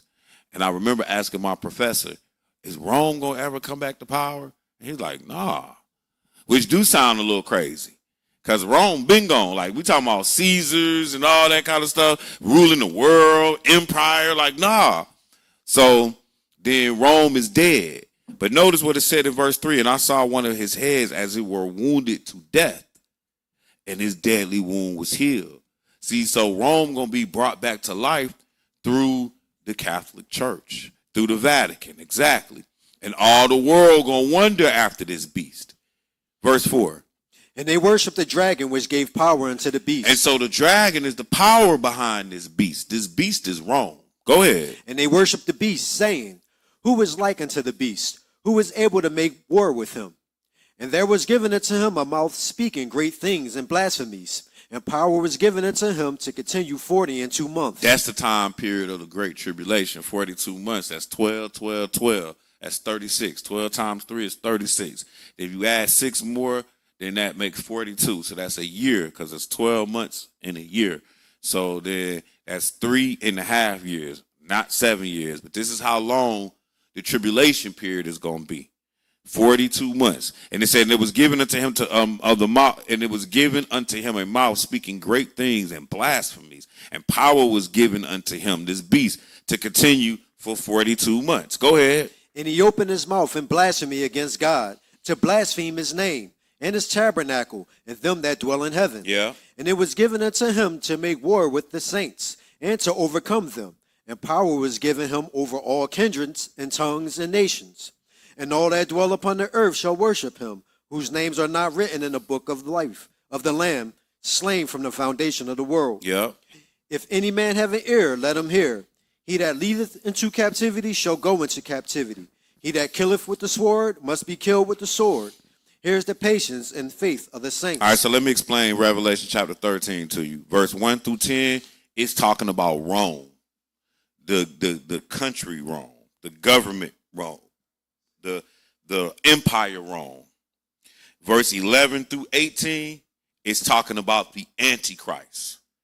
They work together. Like that's why he said in verse 11, I beheld another beast coming out of the earth, and he had two horns like a lamb. We're going to understand the two horns like a lamb, just like we're going to understand all these different heads, because we're about to go back to Daniel chapter 7 and 8 to understand that. Y'all following me? Yes, sir. All right. So again, we in Revelation 13, verse 1 through 10 is talking about Rome as a government or as an empire. Verse 11 through 18 is talking about the Antichrist or the Pope. I'm telling you that for your notes' sake. You know what I mean? When you're taking your notes, you can put that in there. All right. Now, let's go. So, let's see. Now, let's see. We're going to Daniel, but I'm just going to tell you what we done did already. So, we can go back to Daniel now, chapter 7. So, we the first time we went to Daniel, we went because Jesus said the abomination of desolation spoken of by Daniel the prophet. So, we still trying to make sure we understand the end. Because that's what Jesus was covering. He's like, you got to go understand the abomination of desolation. On the side note, we looked at what abomination was. But then we went to Daniel, but we didn't directly go to the abomination of desolation when we went to the book of Daniel. What I first did was introduce you in Daniel chapter 2 to the Gentile dynasty, which consisted of Babylon, the Medes and the Persians, the Greeks, and the Romans. All right, that's what that statue represented. Now, then from there, we went over to Daniel 11, and we began to talk about a king that's going to be here when the Lord come back, and he was doing the same thing as what we read in Thessalonians, professing himself, declaring himself to be God. Correct, y'all? All right. Then we went to Revelation chapter 13, where we brought in this mark of the beast, and we also brought in Rome as a power, as a nation, or as a government. We brought both of them in. And what we noticed about them when we looked at the Antichrist, it said he had like a lamb, a horn, and was like a lamb, right? Ain't that what we said? Yeah. And I beheld another beast coming out of the earth, and he had two horns like a lamb, and he spake as a dragon. There we go, back. And then we also saw this Revelation chapter 13, we saw this beast that came out. It had 7 heads, 10 horns, right? So now let's go to Daniel chapter 7, and let's pick this up, verse 1. Right? Ain't that what we're doing? Verse 1. All right, when you get there, go ahead and read. In the first year of Belshazzar, king of Babylon, Daniel had a dream and visions of his head upon his bed. Then he wrote the dream and told the sum of the matters. Daniel spake and said, I saw in my vision by night, and, behold, the 4 winds of heaven strove upon the great sea. And 4 great beasts came up from the sea, diverse one from another. The first was like a lion, and had eagle's wings. I beheld till the wings thereof were plucked, and it was lifted up from the earth, and made stand upon the feet as a man, and a man's heart was given to it. And behold, another beast, a second, like to a bear, and it raised up itself on one side, and it had 3 ribs in the mouth of it between the teeth of it. And they said thus unto it, Arise, devour much flesh. After this I beheld, and lo, another, like a leopard, which had upon the back of it 4 wings of a fowl. The beast had also 4 heads, and dominion was given to it. After this I saw night visions, and behold, a 4th beast, dreadful and terrible, and strong exceedingly, and it had great iron teeth, and it devoured and brake in pieces, and stamped the residue with the feet of it, and it was diverse from all the beasts that were before it, and it had 10 horns. All right, that's good. So I was trying to get us a good picture. These all suck. Let me try this one though. Then we're gonna go to it. Maybe I can make it bigger here. No, I'm not doing a good job. All right. So if you notice here, it had that statue from Daniel chapter 2. And then And in Daniel 2, we had the gold, Babylon, Medes and Persia, silver, the Greece and the brass, Rome and iron. Now, what we just read in Daniel chapter 7, it said we had a lion's head. I don't like that picture. That picture sucked. But we had, let's just try this one. We had, what it said, we had a lion with eagle's wing. I mean, we had with the wings of an eagle. We had a bear. We had a great and terrible beast. And we had a leopard with 4 heads and wings, right? That's what we just saw. So, and it said it came out of the sea, right? Turn. I never turned there. All right. So it said, in the first year of Belshazzar, king of Babylon, all right, the first was like a lion, had eagle's wings, verse 4. And I beheld till the wings thereof were plucked, and I was lifted from the earth and made to stand on the feet as a man, and the man's heart was given to him. Behold, another beast, a second beast, like a bear. Then verse 6, we had another beast, like a leopard, which had upon the back of it 4 wings of a fowl.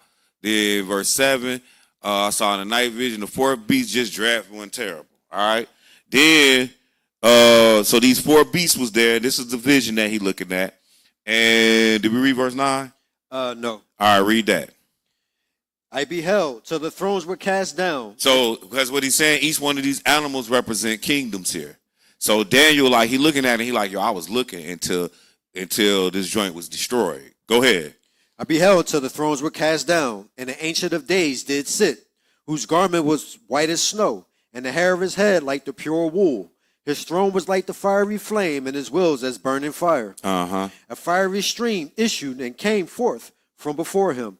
Thousands. That's good, because really the only reason we there is I want to show you that these 4 beasts existed until when? Until the Ancient of Days came. So again, we walking it all the way to the end, over and over again, like everywhere we going. That's our common denominator. You know how like in math, we got to make a common denominator so we can add and subtract the fractions. So this is how we keeping it all the way, all the time, like we know, like we at the same place. We taking it to the end, because that's what Jesus said, right? Jesus mentioned abomination of desolation, and then they start talking about when they ask him, when should these things be, and when should be the end of the world, right? So every time we see in the end, that's how, like what I'm trying to do, because remember, what was the first thing that Jesus told us in discussing this? Very good, my brother. So I'm trying to make sure that you get in the keys when you reading this of how not to be deceived. And we'll make it so bad, I'm giving y'all the quick version. Like when I say the quick version, y'all have no clue. So yes, y'all do. Y'all know we could do this for about 4-5 hours. So, and I'm trying to condense it down to an hour and a half or 2. So anyway, so that's what we got so far. Now let's go over to verse 15. I, Daniel, was grieved in my spirit in the midst of my body, and the visions of my head troubled me. I came near unto one of them that stood by, and asked him the truth of all this. So he told me, and made me know the interpretation of the thing. Yes. The great beasts, which are 4 kings, which shall arise out of the earth. But so each one of those beasts are 4 kings. Like I'm telling you before we reading it, but they're 4 kings. Like when we look at this one, it's telling you the kings. Here go 4 beasts. And he's saying one of them is Babylon, Medo-Persia. I like that artwork. The Greeks, it's like some kids drew this one. And here go to Rome, is a great and terrible beast. That's all they called him. All right. So go ahead. Tell us what verse we at. Just give me 17. All Thank right. you, sir. These great beasts, which are 4 kings, which shall arise out of the earth. But the saints of the Most High shall take the kingdom and possess the kingdom forever, even forever and ever. Then I will know the truth of the 4 beasts, which was diverse from all the others, exceeding dreadful, whose teeth were of iron and his nails of brass, which devoured, brake in pieces, and stamped the residue with his feet.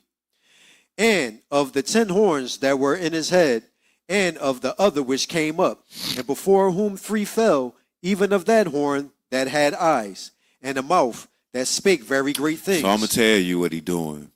So by the time he get to verse 20, he really starting to take it from a whole kingdom to its king.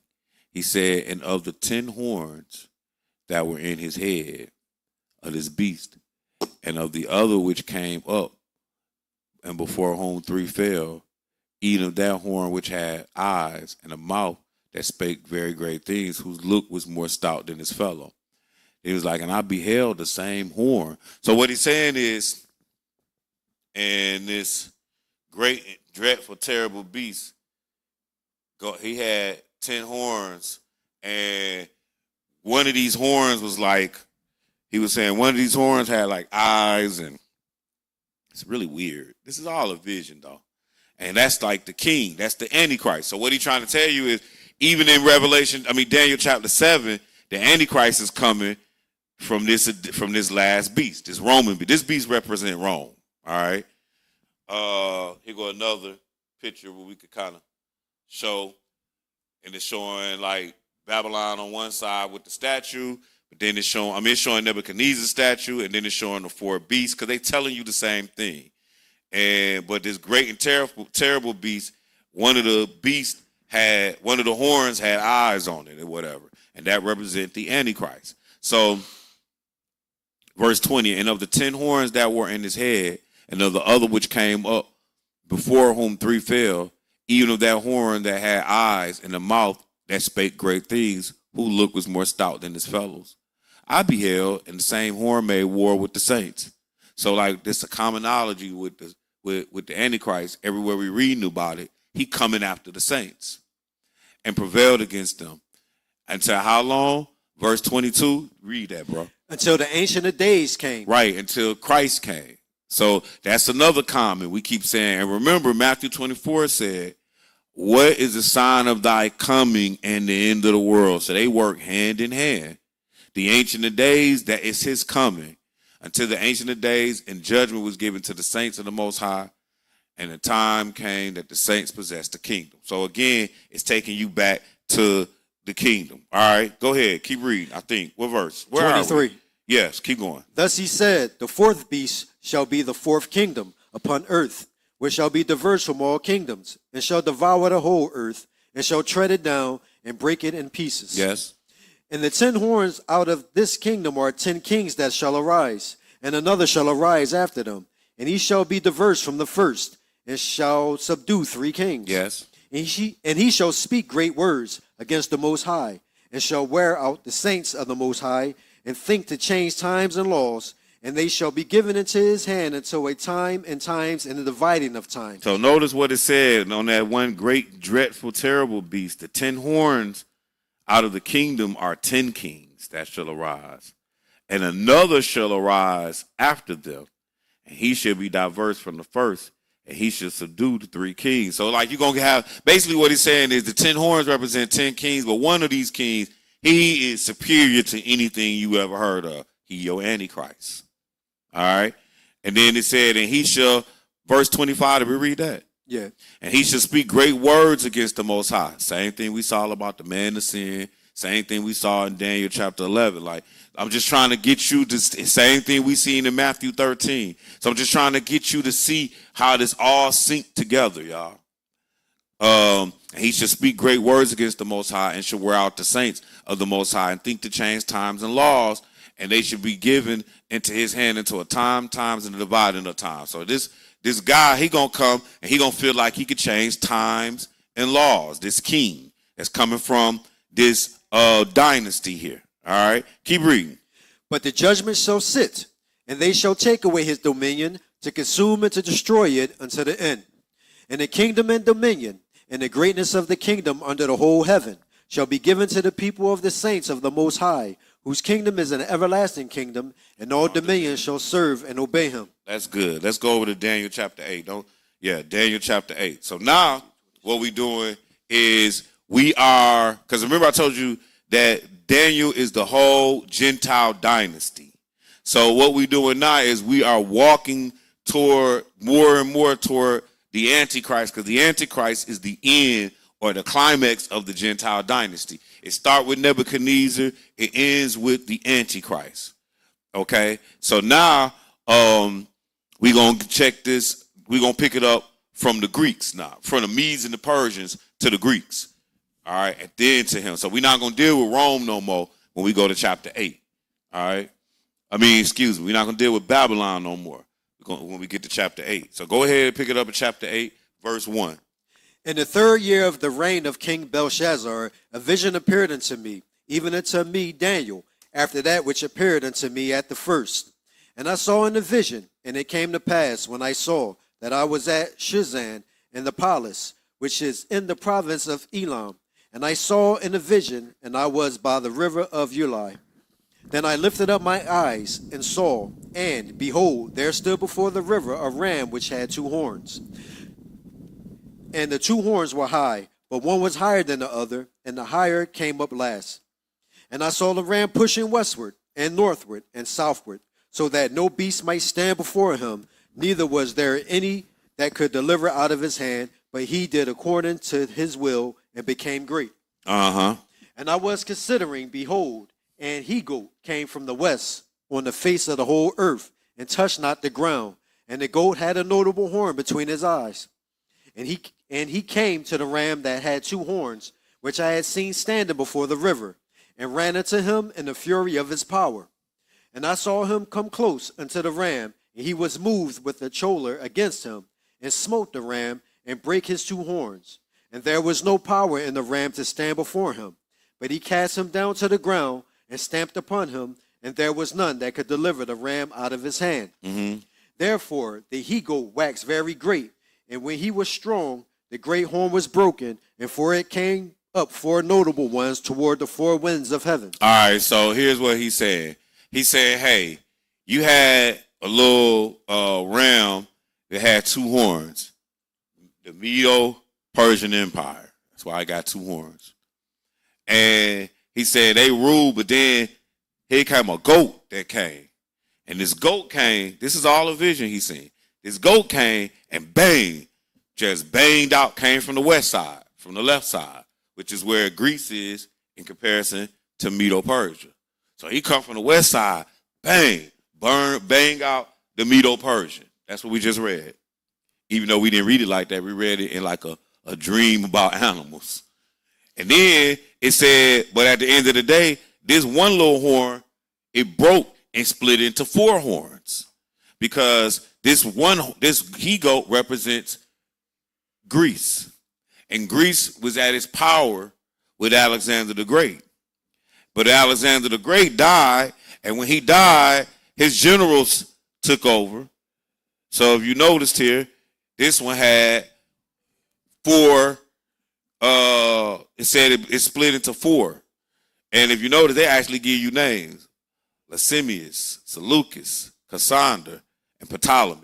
So why do I give y'all this stuff like this? Because you need to watch these lessons more than one time so that you can go back and actually pause the YouTube video that you watched it on and go back and look up some of these names. Like, I don't expect you to get all this in this lesson. I expect you to take good notes and have a source that you can go back and do your homework with. Do know that, all right? A lot of people don't like to do no homework. That'd be the problem. This stuff's so easy to find out. Like, literally, if you Google these cats' names and hit video at the top of your page, you ain't got to do no work. Like, it's gonna tell you all about it. All right? Now, what verse where are we at now? Verse 8. 8. Oh, yep, go ahead, give it to him. Therefore the he-goat waxed very great, and when he was strong, the great horn was broken, and for it came up 4 notable ones toward the 4 winds of heaven. Yeah.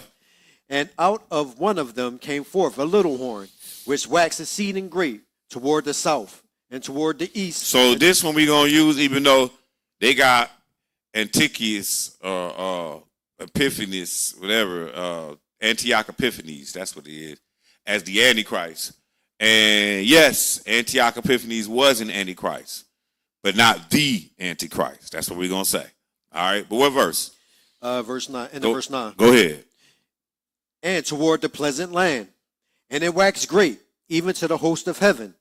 And it cast down some of the hosts and of the stars to the ground, and stamped upon them. Yea, he magnified himself even to the prince of the host. And by him the daily sacrifice was taken away, and the place of his sanctuary was cast down. Okay, so we see that this little horn, out of it came this little horn. He got great. And verse 12 tell you, and the host was given him against the daily sacrifice by reason of transgression, and he cast down the truth to the ground, and he practiced like and prospered. So like he was dealing with witchcraft, so on and so forth. That's at verse 12.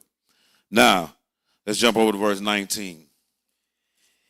And we're going to get the interpretation of a thing. Go ahead.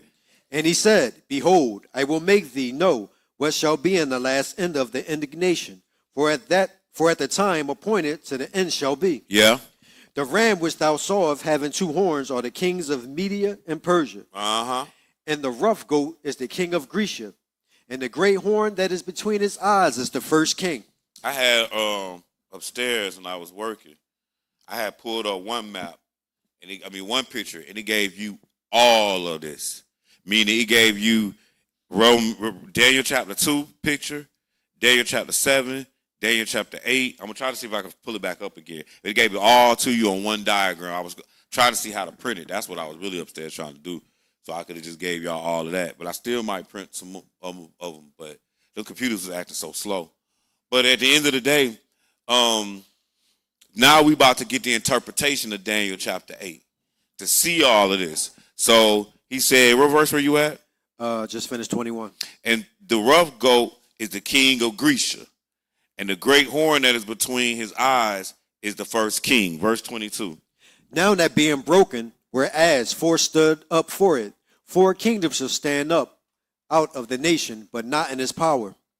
And in the latter time of their kingdom, when the transgressors are come to the full, a king of fair countenance and understanding, dark sentences. So he's saying in the back end of his kingdom, of the Greek, basically, it's taking you to the Antichrist.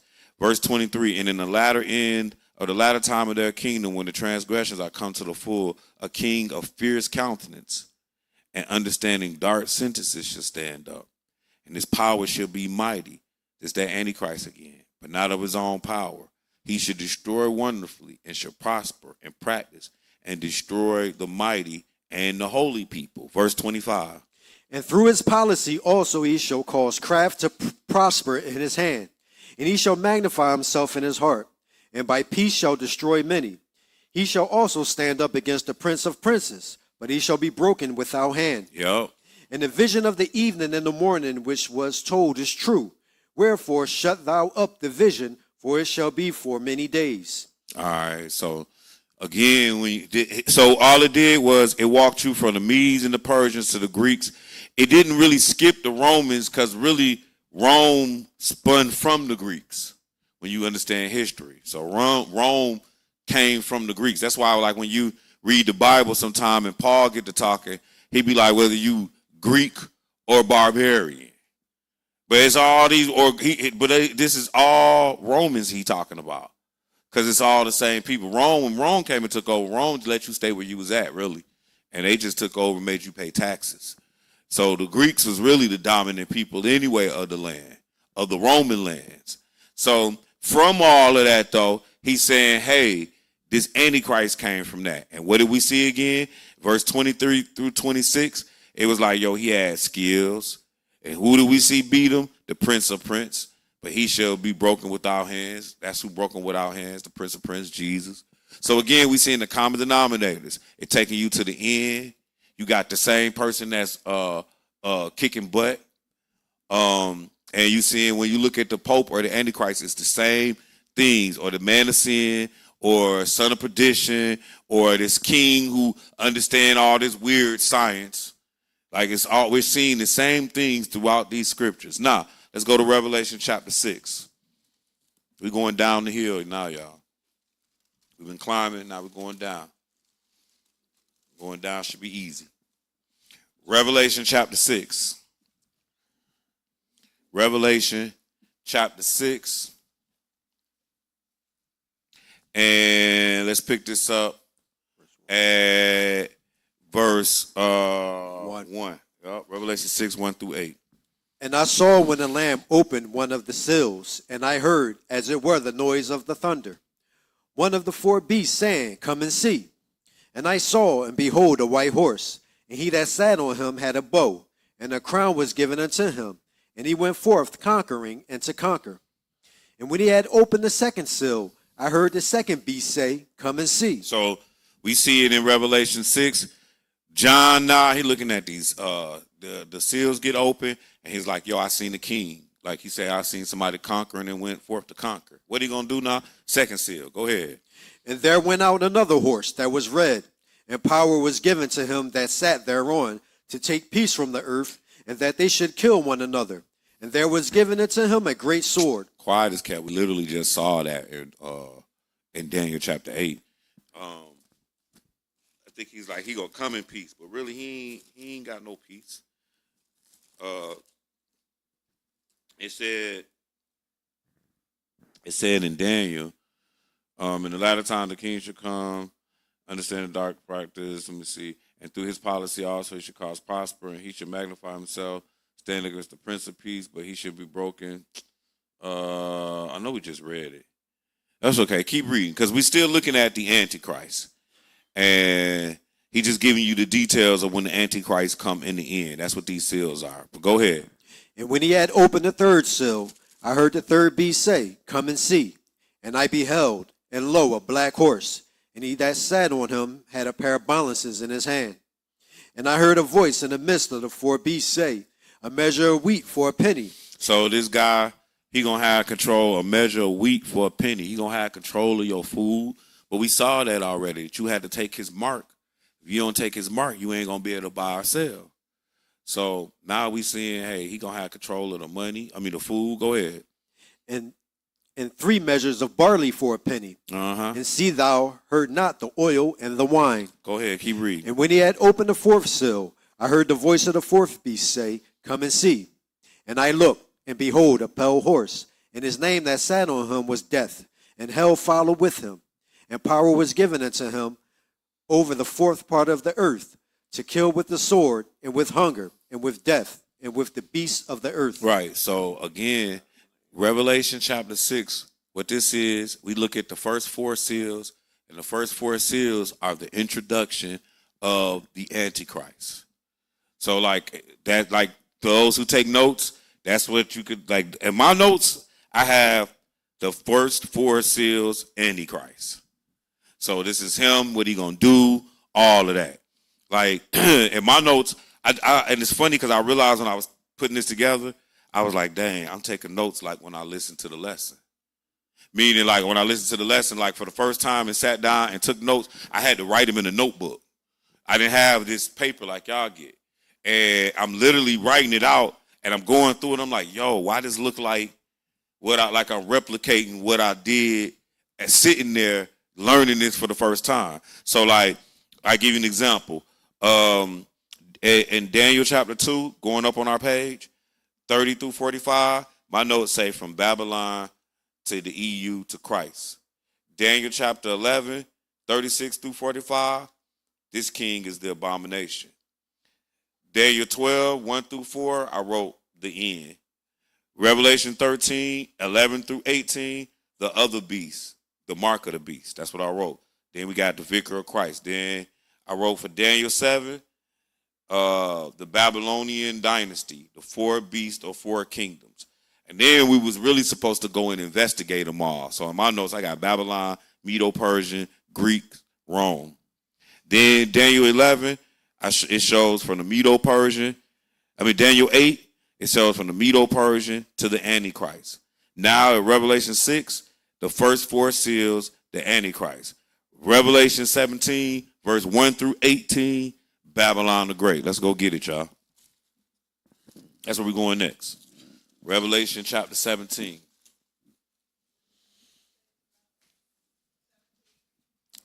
Babylon the Great. Yep, Babylon the Great. That's what we about to go read right now. Babylon the Great. And let's pick this up at verse 1 through, we got this whole chapter, but it's okay because we ain't gonna do nothing but read it. I'm not gonna make too much of it. I'll say we're not gonna go back up here with it, but I'll tell you when you can go on your own. Meaning like when I'm telling, like as we going through it, I'm be like, yeah, you can go look this up. You'll see what we're talking about. So Revelation chapter 17, let's pick it up at verse 1. And there came one of the 7 angels which had the 7 vials, and talked with me, saying unto me, Come hither, I will show unto thee the judgment of the great whore that sitteth upon many waters, Yeah. with whom the kings of the earth have committed fornication. Yes. And the inhabitants of the earth have been made drunk with the wine of her fornication. Go ahead. So he carried me away in the spirit into the wilderness. And I saw a woman sit upon a scarlet-colored beast, full of names of blasphemy, having 7 heads and 10 horns. Yeah. And the woman was arrayed in purple and scarlet color, Right. and decked with gold and precious stones and pearls, having a golden cup in her hand full of abominations and filthiness of her fornication. Keep reading. And upon her forehead was a name written, Mystery Babylon, the Great, the mother of harlots and the abominations of the earth. Right. So this is who we own. This was mystery. Well, it's a mystery, Babylon the Great, because it is a mystery. Because people don't even think Babylon. What is that? What country is that? You know, that's what Saddam Hussein was. Y'all remember him? From the early 1990s? Dang, it's been that long ago? Yeah, well, that's where he was. Nebuchadnezzar. Yeah. Yeah. He could have been. He was there. He was at Babylon. Yeah, that's where he was. He could have been. I mean, Nebuchadnezzar can have a descendant. I mean, you know what I mean? Like David got a descendant. So he said upon his forehead was written, Mystery, Babylon the Great, the mother of harlots. So it's telling you that this Babylon the Great, she is the mother of harlots, meaning she is the mother of all the false churches. And she is the abomination of the earth. Remember, we was talking about abomination earlier today. Like the Lord looking at this, like, man, she done fed us with all this nastiness, all this Christmas and Easter. You know, the whole world celebrate Christmas and Easter for the most part and think they doing God a service. Just think about that when these are literally devil holidays. Go ahead, keep reading. What verse? Verse 6. Yeah. And I saw a woman drunken with the blood of the saints and with the blood of the martyrs of Jesus. And when I saw her, I wondered with great admiration. Yeah. And the angel said unto me, Wherefore didst thou marvel? I will tell thee the mystery of the woman and of the beast that carrieth her, which hath the 7 heads and 10 horns. Yes. The beast that thou sawest was... The beast that y'all saw was, because Rome was, go ahead. And is not. But Rome is not. Go ahead. And shall ascend out of the bottomless pit. But Rome coming back. Go ahead. And go into perdition. Yep. And they that dwell on the earth shall wonder, whose names were not written in the book of life from the foundation of the world. Yes. When they behold the beast that was, and is not, and yet is. Right. Go ahead. And here is the mind which hath wisdom. Yes. The 7 heads are 7 mountains on which the woman sitteth. Now, Rome sit on 7 hills. That's something you can go look up. So Rome sit on 7 hills or 7 mountains. Keep reading. And there are 7 kings. There are 7 kings. Go ahead. 5 are fallen. Yeah. And 1 is, and the other is not yet come. Well, actually, we done got to 6 of the kings now. So I'm going to name you the kings. I already did it once, but I'm going to name them to you again. And I'm going to try to get to you in order because that's what me and the chat was arguing about yesterday, trying to memorize the order. So the first one should be Justinian, then Otto the Great, I think. And then, no, not I think. I know Otto the Great. I'm just trying to call him in order. Then Charlemagne. No, then which one was first? Charles or Charlemagne? Charlemagne. Okay, then Charlemagne. Then Charles V. So these are all people, when you look them up, you're going to see they ruled in the banner of the Holy Roman Empire. Then we get Napoleon. And Napoleon is a dog. He was like, nah, I'll rule over the popes. Yeah, the Pope tried to knight him, and he took him and knighted. He took the sword and knighted himself. Yeah, Napoleon, he's a fan favorite. Then Benito Mussolini from World War II. That's who gave the Holy See, Vatican City. That's who gave him that. So these are 6 of the 7 kings. So now we got 1 more king that's going to come. Really 2 more kings, because you got an Antichrist and you got a military king. You always had 2.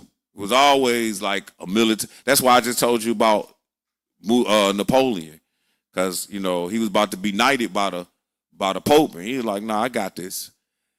You know, just like when I was talking to the chat last night. I know that sounds crazy, but she be having the facts, though.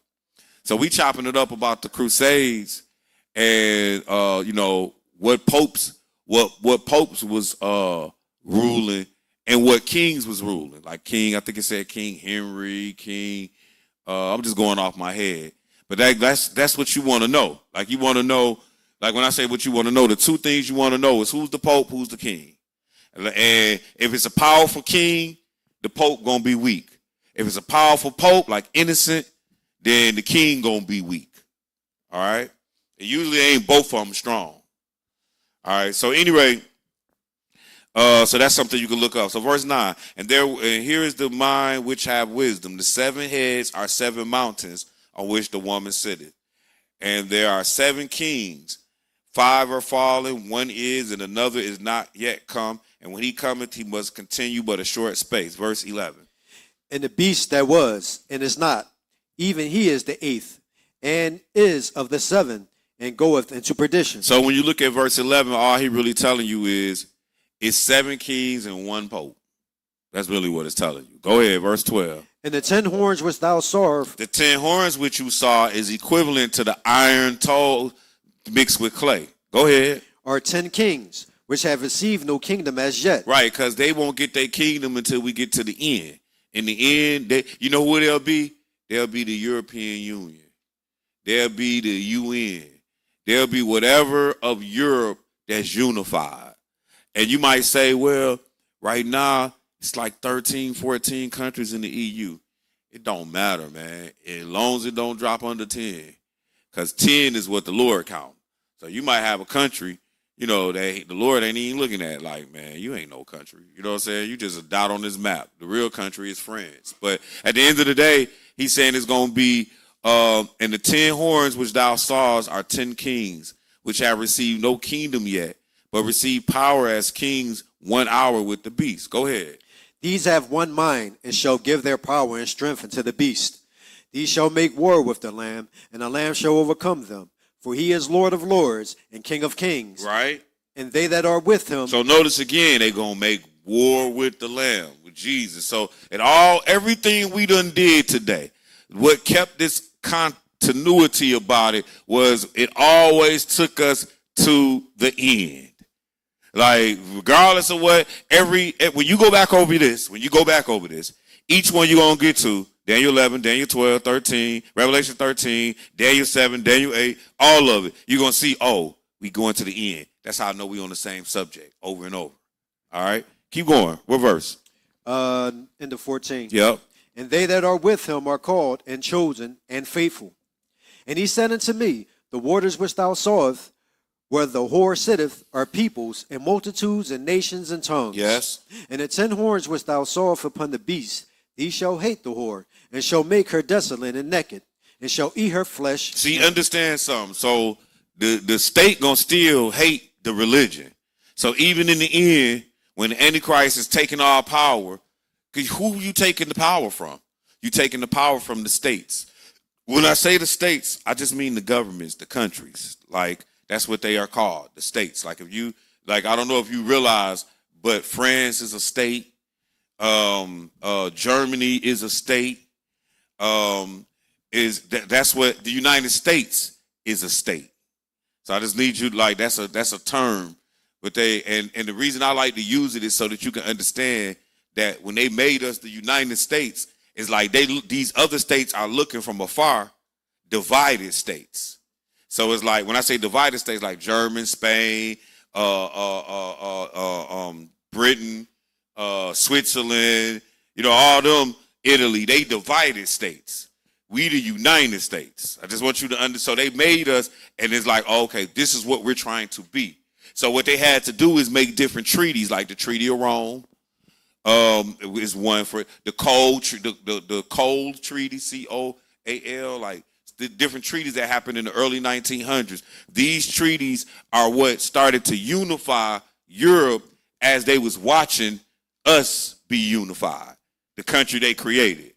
That's why we can get all the nasty food and they won't have it over there, because they know serious business, because they created us as you know what America is? The guinea pig for Europe.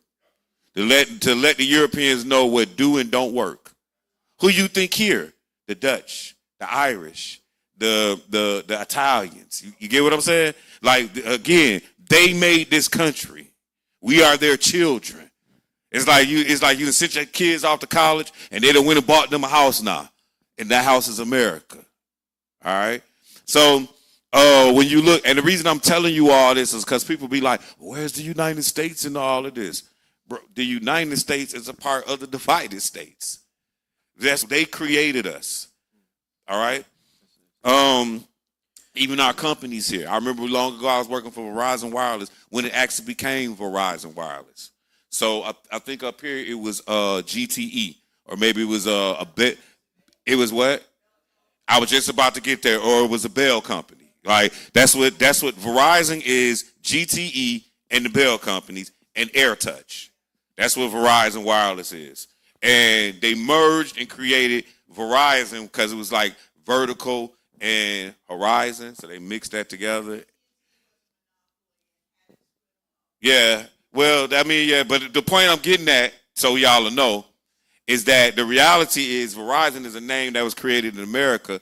The company that actually did this was called Vodafone, a European company. Vodafone. So the point I'm getting at is, in the development of America, the Europeans always be here. We might give you an American name, but really the money backing it be European backing. They created this country. So when you're looking for America in the prophecy, stop looking. You already found her. She's a part of Europe. She's a part of the growing United States of Europe. All right? Now, with all that being said, did we finish Revelation 17? No, it's at the end of 16. And the 10 horns which thou sawest upon the beast, they should hate the whore. Who are the 10 horns? Governments. And they should make her desolate and naked, and should eat her flesh and burn her with fire. Verse 17, go ahead. For God hath put in their hearts to fulfill his will, and to agree, and give their kingdom unto the beast, until the words of God shall be fulfilled. And the women which thou sawest at the great city, which reigneth over the kings of the earth. So the woman that you saw at the beginning, she's a great city. But remember, we was reading it, and it was like she sit on 7 hills. So I was helping you identify who this woman is. Let's go to Jeremiah chapter 25. Watch how slick this is, though, y'all. Just so you can see. I'm just going to type up city on 7 hills. Watch this, y'all. Watch it's going to say wrong. Ain't it even? Look at that. Look at that. That's wrong. 7 hills are wrong. What are the names of the 7 hills of Rome? This city is called the city of 7 hills. Y'all see this? It's wrong. So I'm just trying to show you other ways how you look at how you seeing like this is Rome. This is Revelation chapter 17 was describing Rome. Okay, y'all following me? Even if you're not understanding everything, you following what I'm saying to you though, right? Okay, got you. Because you might have to go back, watch this again. You know what I'm saying? Take some other old ones, put it together. That's how I had to really get it. Go grab an old one with a new one. Bang. Anyway, Jeremiah chapter 25. We wrapping it up. So this was a prophecy to Nebuchadnezzar. So we kind of back where we started with this. All right?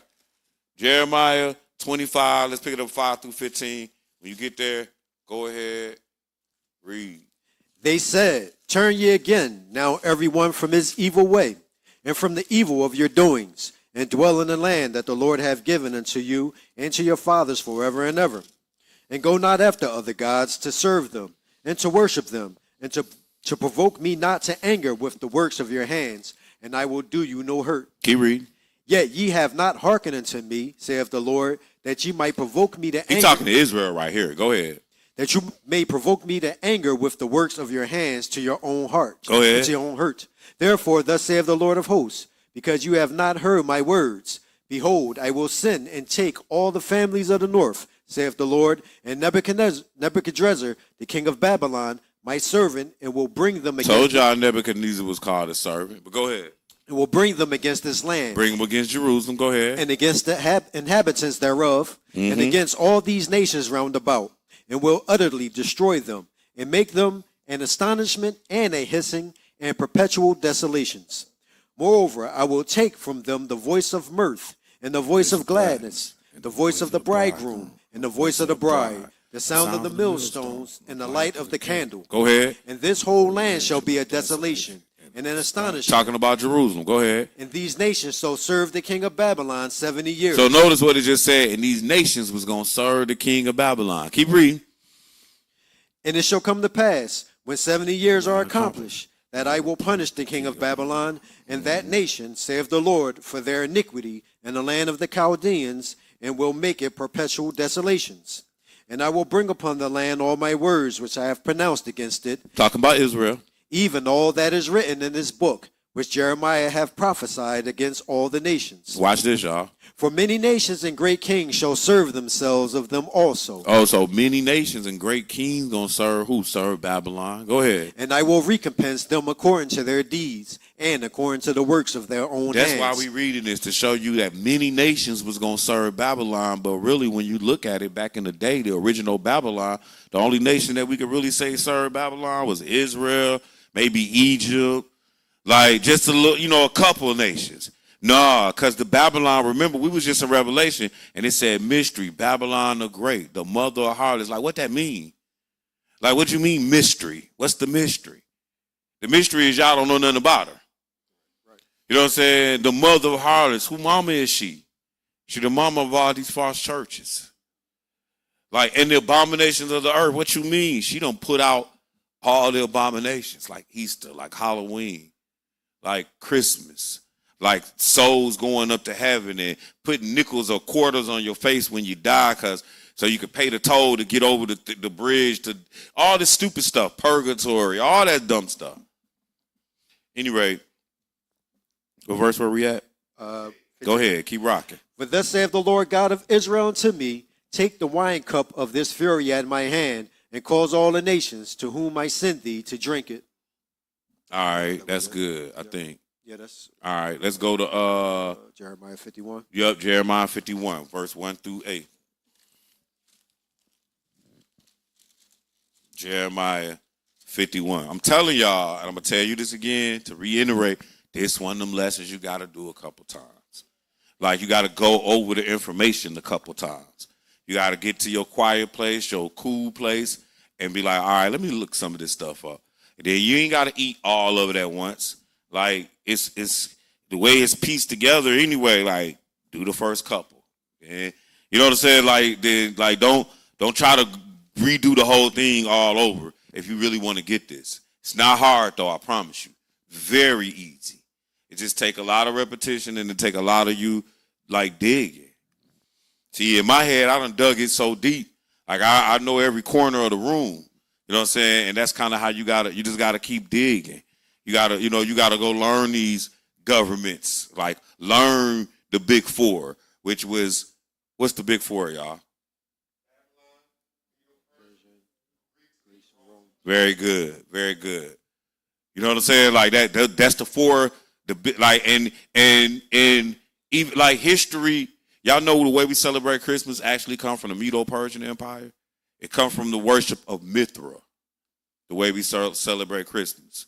Everything we got come from that. Babylon, Medes and the Persians, the Greeks. Oh my gosh, come on, man. From our buildings to our schools, to our schooling, to our philosophies, we are Greek. Think statues, everything. The fact that we have these human statues is all over Greek land. We are Greek. And then Rome, I mean, come on, man. Rome had a Senate. You know what I'm saying? Rome be taxing. You get what I'm saying? Like, Rome had an army. Like, we are Rome. So them the big four. That's what I call them, the big four. Why? Because that's all the, after Rome and Rome ruled a long time. Rome almost got like 1,000 years in the game, like 800. Ain't nobody else ruling that long. Go check the records. And then that's the empire. We ain't even gonna talk about the church. Church, true. He's still walking around here. Y'all ever heard that song? Who Run It?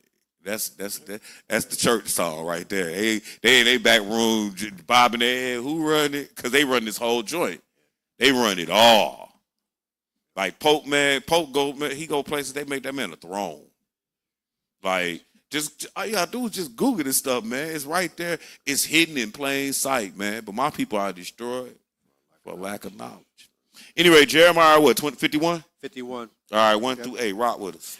Thus saith the Lord, behold, I will raise up against Babylon. So the Lord going to destroy this Babylon mystery, the mystery Babylon the Great. Go ahead. And against them that dwell in the midst of them that rise up against me, a destroying wind. Yes. And will send unto Babylon fanners that shall fan her, and shall empty her land. For in the day of trouble they shall be against her round about. Go ahead. Against him that bendeth, let the archer bend his bow.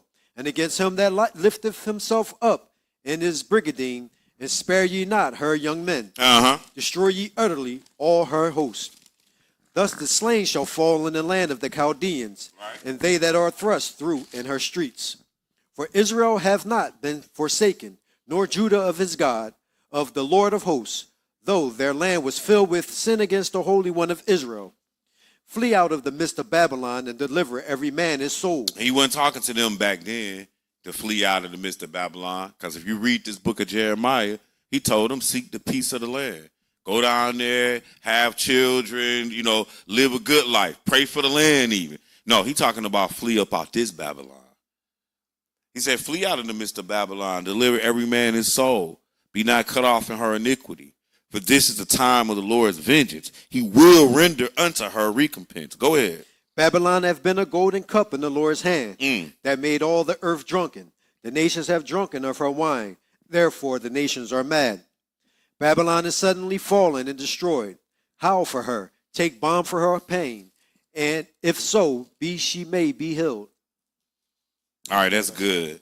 So, chapter 50, you can do that for homework. It's really saying the same thing. It's talking about the destruction of Babylon. Because the Lord going to come back and kick his butt. Like in verse 9, for lo, I will raise and cause to come up against Babylon an assembly of great nations from the north country. And they should set themselves in array against her. From thence she should be taken, their arrows, and she should be as a mighty expert man, and none should return in vain. Yeah, so when you look at Jeremiah chapter 50, he just basically letting you know it's more of I'm kicking Babylon's butt when it's all said and done. That's where we are with this. But if you paid attention throughout the lesson, every kingdom that came up, by the end, the Lord kicked their butt. I'm just trying to show you it's all Babylon. The Romans, the Greeks. Like when we went to Revelation chapter 17, it was talking about Babylon. It's in the end. That's the mystery of it. Should have asked my history teacher that. Is Babylon still here? He would have told me, nah, sir. Daniel chapter 11. That's where we're going now. Yet and still, we can open up the Bible on them. Show them Babylon's still here. She the mother of harlots and the abomination of the earth. But God gonna kick her butt when he come back. That's enemy number 2. Who enemy number 1, y'all? Who? I said Edom is enemy number 1.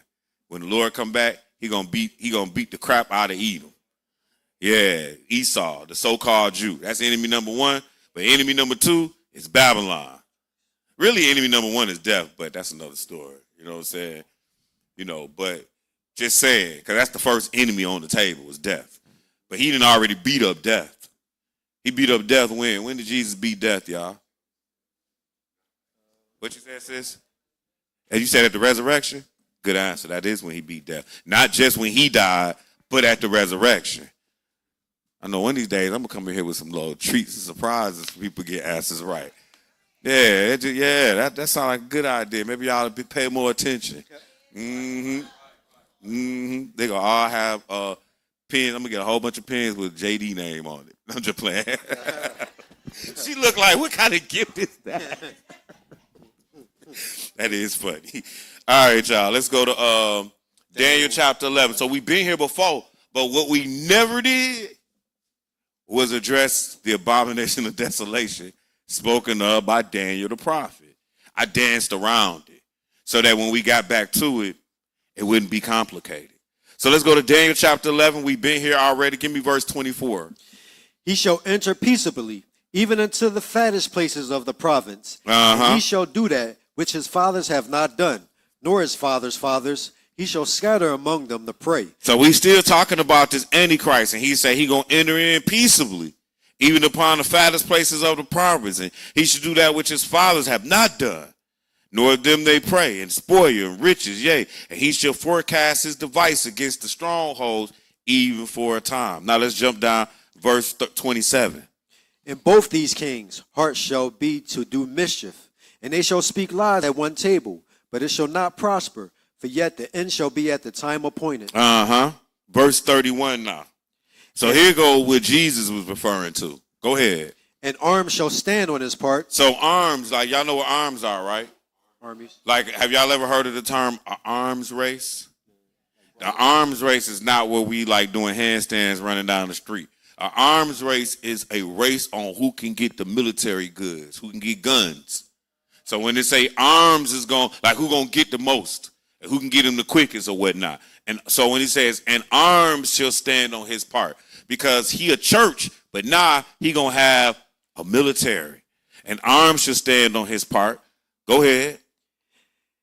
And they shall pollute the sanctuary of strength, and shall take away the daily sacrifice. Yeah.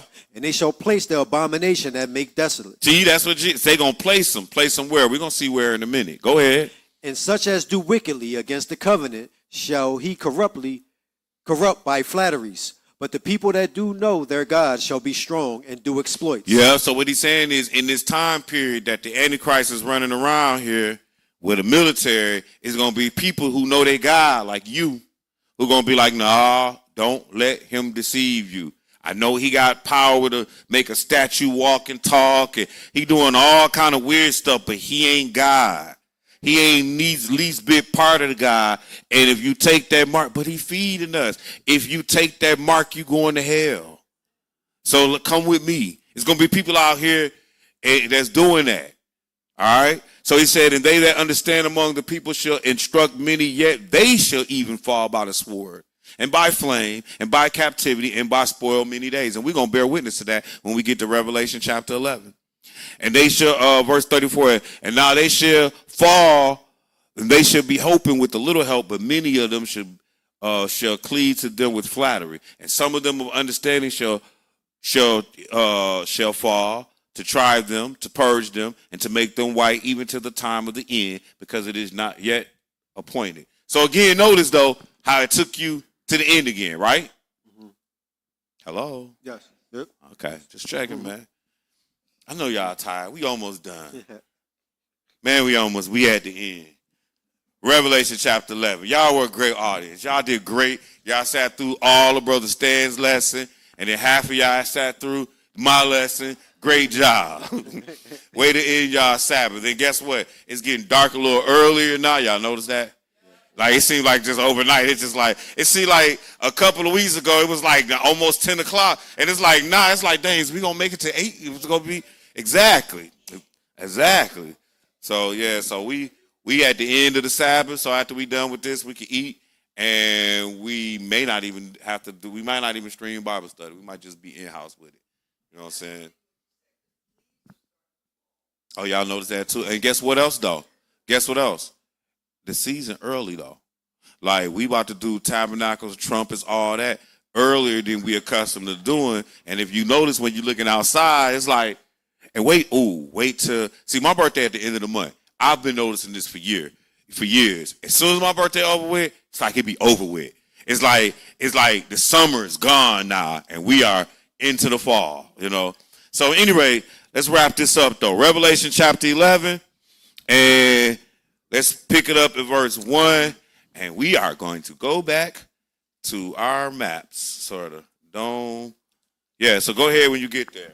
And there was given me a reed like unto a rod, and the angel stood, saying, Rise and measure the temple of God, and the altar, and them that worship therein. But the court which is without the temple leave out, and measure it not. For it is given unto the Gentiles, and the holy city shall they tread under foot 40 and 2 months. All right, so I cheated just to make life easy on us. So it said, I put up here the third temple in Jerusalem, but it ain't no third temple. It's only two, David's temple and the second temple where Jesus was around. So how come when I put up third temple, we see it? Because these Edomites And look. You see they got their little boy. Hey, man, I wish I could make this. This got to be able to cover the whole screen. Quick visit? All right. But I want you to see how they got their little boy. This a little Edomite, or he ain't really no Edomite. But it's coming. So they are in the process of building a third temple, right? Laying the groundwork. That was a good call. Laying the groundwork for the third temple in Jerusalem. The Temple Institute creates vestments and ritual items for use in future temple and lobbies for the Jewish access to the temple. Now, what I wanted y'all to see was this little boy, and this is their replica of them building the third temple. Now, where are they going to build the temple? Going back to Revelation chapter 11, he said, what you say, sis?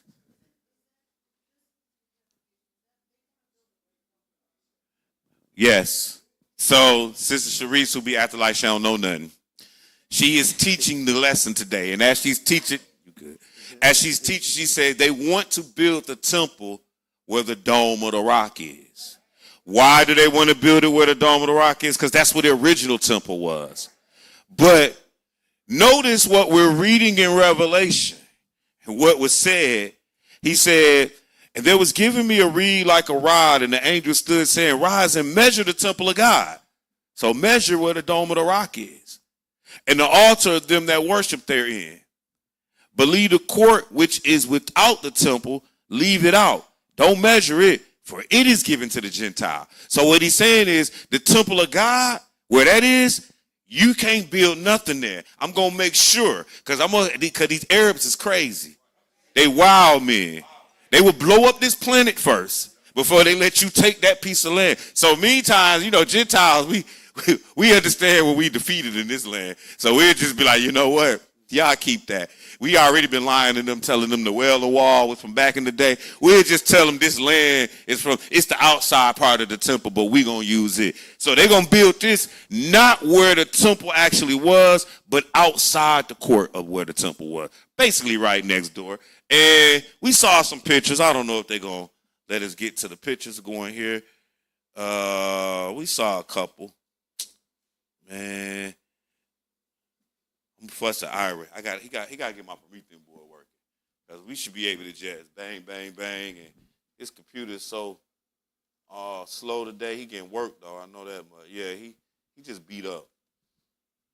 Anyway, so the Dome of the Rock is where the temple actually sat. And the Lord had told us prophetically, he not giving it to you. All right? He not giving it to you. He going to give you the court outside it. Keep going, though. Verse 3. And I will give power unto my 2 witnesses, and they shall prophesy 1,260 days, clothed in sackcloth. That number came by before, 1,000. What did it say? 1,203 square days. Yep. That number came up in our lesson before. I broke it down to you. It was the same 42 months, 3.5 years. So this is how long he gonna rule. 3.5 years, not 7. That's some TV tomfoolery. It's not real. If it was 7 years of great tribulation, man, we'll be done killed ourselves. We barely gonna make it through 3.5. Keep reading though. These are the 2 olive trees. So what we getting at is it's gonna be a Moses and an Aaron.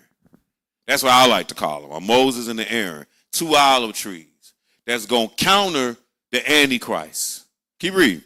And the 2 candlesticks standing before the God of the earth. Yes, sir. And if any man will hurt them, fire proceedeth out of their mouth, and devoureth their enemies. And if any man will hurt them, he must in this manner be killed. These have power to shut heaven, that it rain not in the days of their prophecy. So he's saying these 2 got powers too. They got to make it where they don't even rain. Because you know who also had power? The Antichrist got power. So he got this just like Pharaoh and Moses. It's not like man, you've seen it before, you'll see it again. You know what I'm saying? Like it didn't already happen. It's going to happen again. Go ahead. And have power over waters to turn them to blood. And to smite the earth with all plagues, and as often as they will. Right. And when they shall have finished their testimony, the beast that ascendeth out of the bottomless pit shall make war against them, and shall overcome them and kill them. And their dead bodies shall lay in the street of the great city, which spiritually is called Sodom and Egypt. So you know how we read in Daniel and it was saying that they was going to be killing people who do understand and they're going to be exploiting. Well, these going to be two of them people too. And so 3.5 days before the Lord come back, these two men going to die. And people going to see him in the streets. They're going to think it's Christmas. You know what I'm saying? Even though it's going to be October, September time period, they're going to think it's Christmas. Y'all like how we call when the Lord coming back, September, October? Y'all taking bets on that? I put my money on it because the Lord coming back on the atonement. When that be? Anyway, keep reading. What verse? Verse 8. Mm-hmm. And their dead bodies shall lie in the streets of the great city, which spiritually is called Sodom and Egypt, where also our Lord was crucified. Right. And they of the people and kindreds and tongues and nations shall see their dead bodies 3 days and a half, and shall not suffer their dead bodies to be put in graves. And they that dwell upon the earth shall rejoice over them, and make merry, and shall send gifts one to another, because these two prophets tormented them that dwelt on the earth. And after 3 days and a half, the Spirit of life from God entered into them, and they stood upon their feet, and great fear fell upon them which saw them. And they heard a great voice from heaven saying unto them, Come up hither. And they ascended up to heaven in a cloud, and their enemies beheld them. In the same hour was... So this the resurrection. This the seventh trump that's taking place. This is when they come, this is how they resurrect. And the Lord is back now. Go ahead. In the same hour was there great earthquake, and the 10th part of the city fell. And in the earthquake were slain of men 7,000. And the remnant were affrighted and gave glory to the God of heaven. Yeah. The second woe was past, and behold, the third woe cometh quickly. And the seventh angel sounded. See, the seventh angel sounded. That's when this time. So for 3.5 years, the Gentile, they're gonna be ruling in Israel, in the land, in that temple that we saw. The Antichrist is. But then, and for the same time period, you're gonna have two witnesses, and they're gonna have power just like the Antichrist got the power. Because if it would be so unbalanced if it was just the Antichrist. It would be hard for you to tell somebody like your cousin, like, bruh, he ain't the one. And you're like, and your cousin like, hey man, but dude like walking on water, man. Like, come on, man. So now you could be like, yeah, but like, you don't see my men's over there? They doing like just because you got, and they not professing to be the one. Just because you got power don't mean nothing. So like now you got a balance to that. All right. And so you got these two witnesses, but then they're going to get killed 3.5 days before the Lord come back. And then when the seventh trump blow and the Lord come back, bang. Now it's all she wrote. Resurrection. All right. The two witnesses going to get up. It's all over with. You know, what verse we at? Verse 15. The seventh angel sounded, and there were great voices in heaven saying, the kingdom of this world are become the kingdoms of our Lord and his Christ. And he shall reign forever and ever. And the 24 elders which sat before God on their seats fell upon their faces and worship God, saying, we give thee thanks, O Lord God Almighty, which art and was and art to come, because thou hast taken to thee thy great power and has reigned. Let's take it over to Mark chapter 13 now. So we about to recap it all. Then after that, we're going to hit our Deuteronomy 13, and then our last one is 2 John chapter 1. Easy money from here. Mark chapter 13. Mark 13. Oh yeah, this one of them Sabbaths where shoes. By the time y'all get home, it's gonna be over with.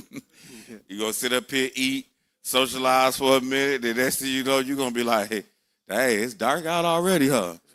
Y'all ain't even gonna chase the sun. The sun done chased y'all today. Mark chapter 13. We need these sometime though. You know what I mean? Next time I'll warn you and y'all can bring your blanket. I see sis, she got her sheet and got cold in here. You know what I'm saying? Get your little blanket. You can go ahead and fall asleep in this joint. I ain't gonna be mad at you. Yeah, oh no, you snore, I'm throwing some. You know, we're gonna wake that up. Mark chapter 13, let's pick it up at verse 1. No, verse 2. And Jesus answering said unto him, seest thou these great buildings? There shall not be left one stone upon another that shall not be thrown down. Man, it be killing me how y'all act like that Wailing Wall is the wall from this temple. Like y'all just, them Jews, they want Jesus to be a liar. You do realize when you say that this is the wall, what you're saying is Yeah, but your God Jesus a lie. Just telling you. But go ahead. And as he sat upon the Mount of Olives over against the temple, Peter and James and John and Andrew asked him privately, What they ask? Tell us, when shall these things be? The destruction of this temple. Yeah. And what shall be the sign when all these things shall be fulfilled? Yeah. And Jesus answering them began to say, Take heed lest any man deceive you. For many shall come in my name, saying, I am Christ, and shall deceive many. Right. So again, and we talked about this. It's going to be people coming saying, yo, Jesus is Christ, but they still going to be deceiving. It's going to be people coming saying they the Christ and going to be deceiving. Go ahead. And when you shall hear of wars and rumors of wars, be ye not troubled, for such things must needs be, but the end shall not be yet.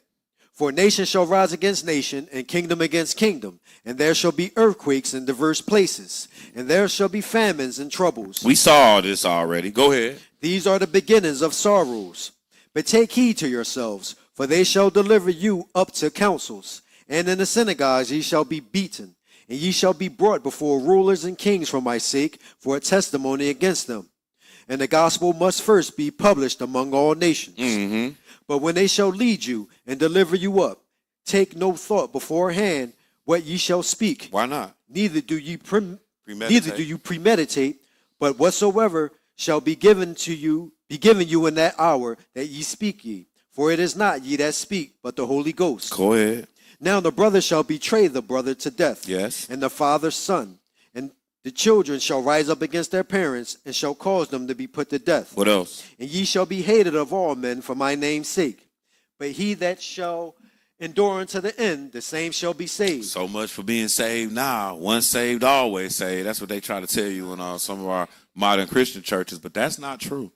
He said you must endure unto the end in order for you to receive salvation. Keep it moving, man. But when you shall see the abomination of desolation, spoken of by Daniel the prophet. So if you like a New Testament Christian, you're not going to be able to get this story. He said that when you see the abomination of desolation spoken of by Daniel the prophet. So we went and searched out the abomination in Daniel. We digged in Daniel. We was in chapter 2. We was in chapter 7. We was in chapter 8. As well as chapter 11 and 12, to where we found the abomination of desolation, this man devoid of God. That's what we found, a detestable person to God. And so we found him, and he's going to come in peacefully, and he's going to rule on the earth for 3.5 years, and he's going to rule in Jerusalem, in that temple that they're trying to build over there. Because he's going to stop the sacrificing that so-called Jew Edom going to do. He'll be like, boy, what y'all over here doing? I'm the Messiah. I'm God. Y'all don't need to be sacrificing to no gods you can't see. I'm right here. Matter of fact, let me just have this temple.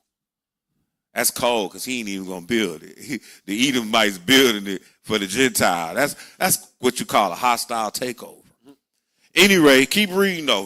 Verse 15.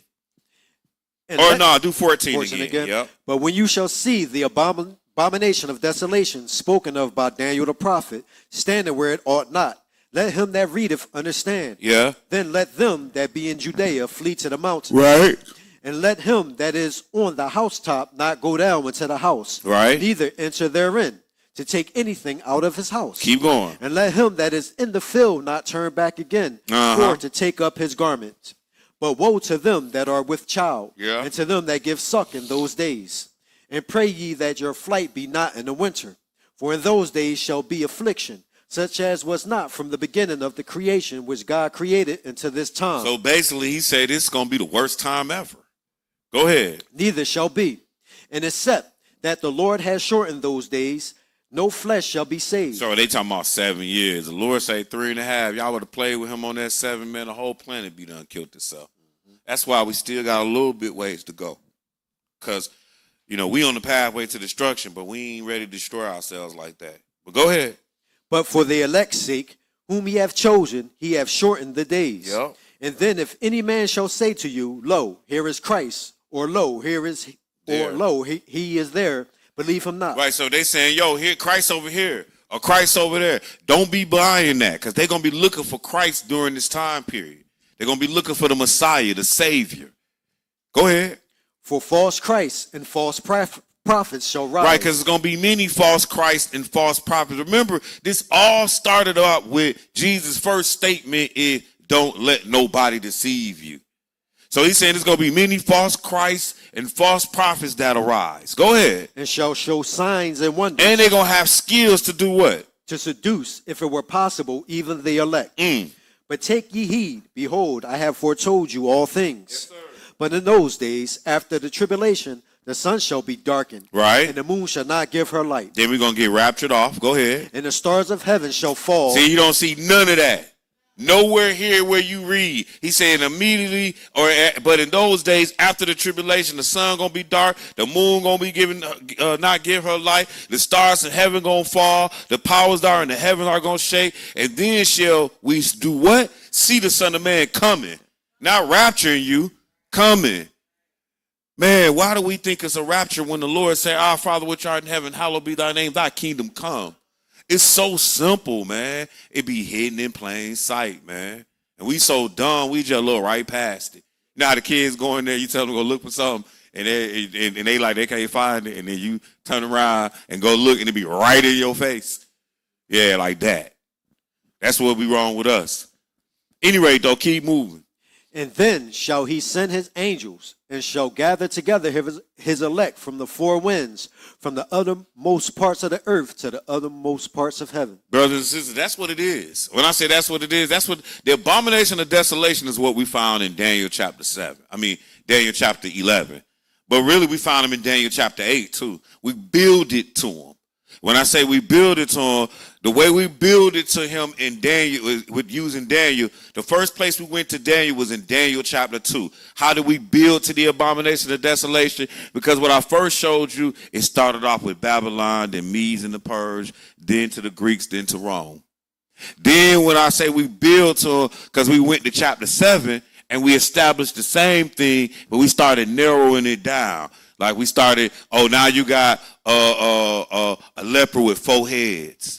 Which, by the way, when you go to Revelation chapter 13, notice, and I didn't bring this up in today's lesson, although I should have, but notice how when you went to Revelation 13, the beast that you saw was Daniel chapter 7's beast. Did anybody notice that?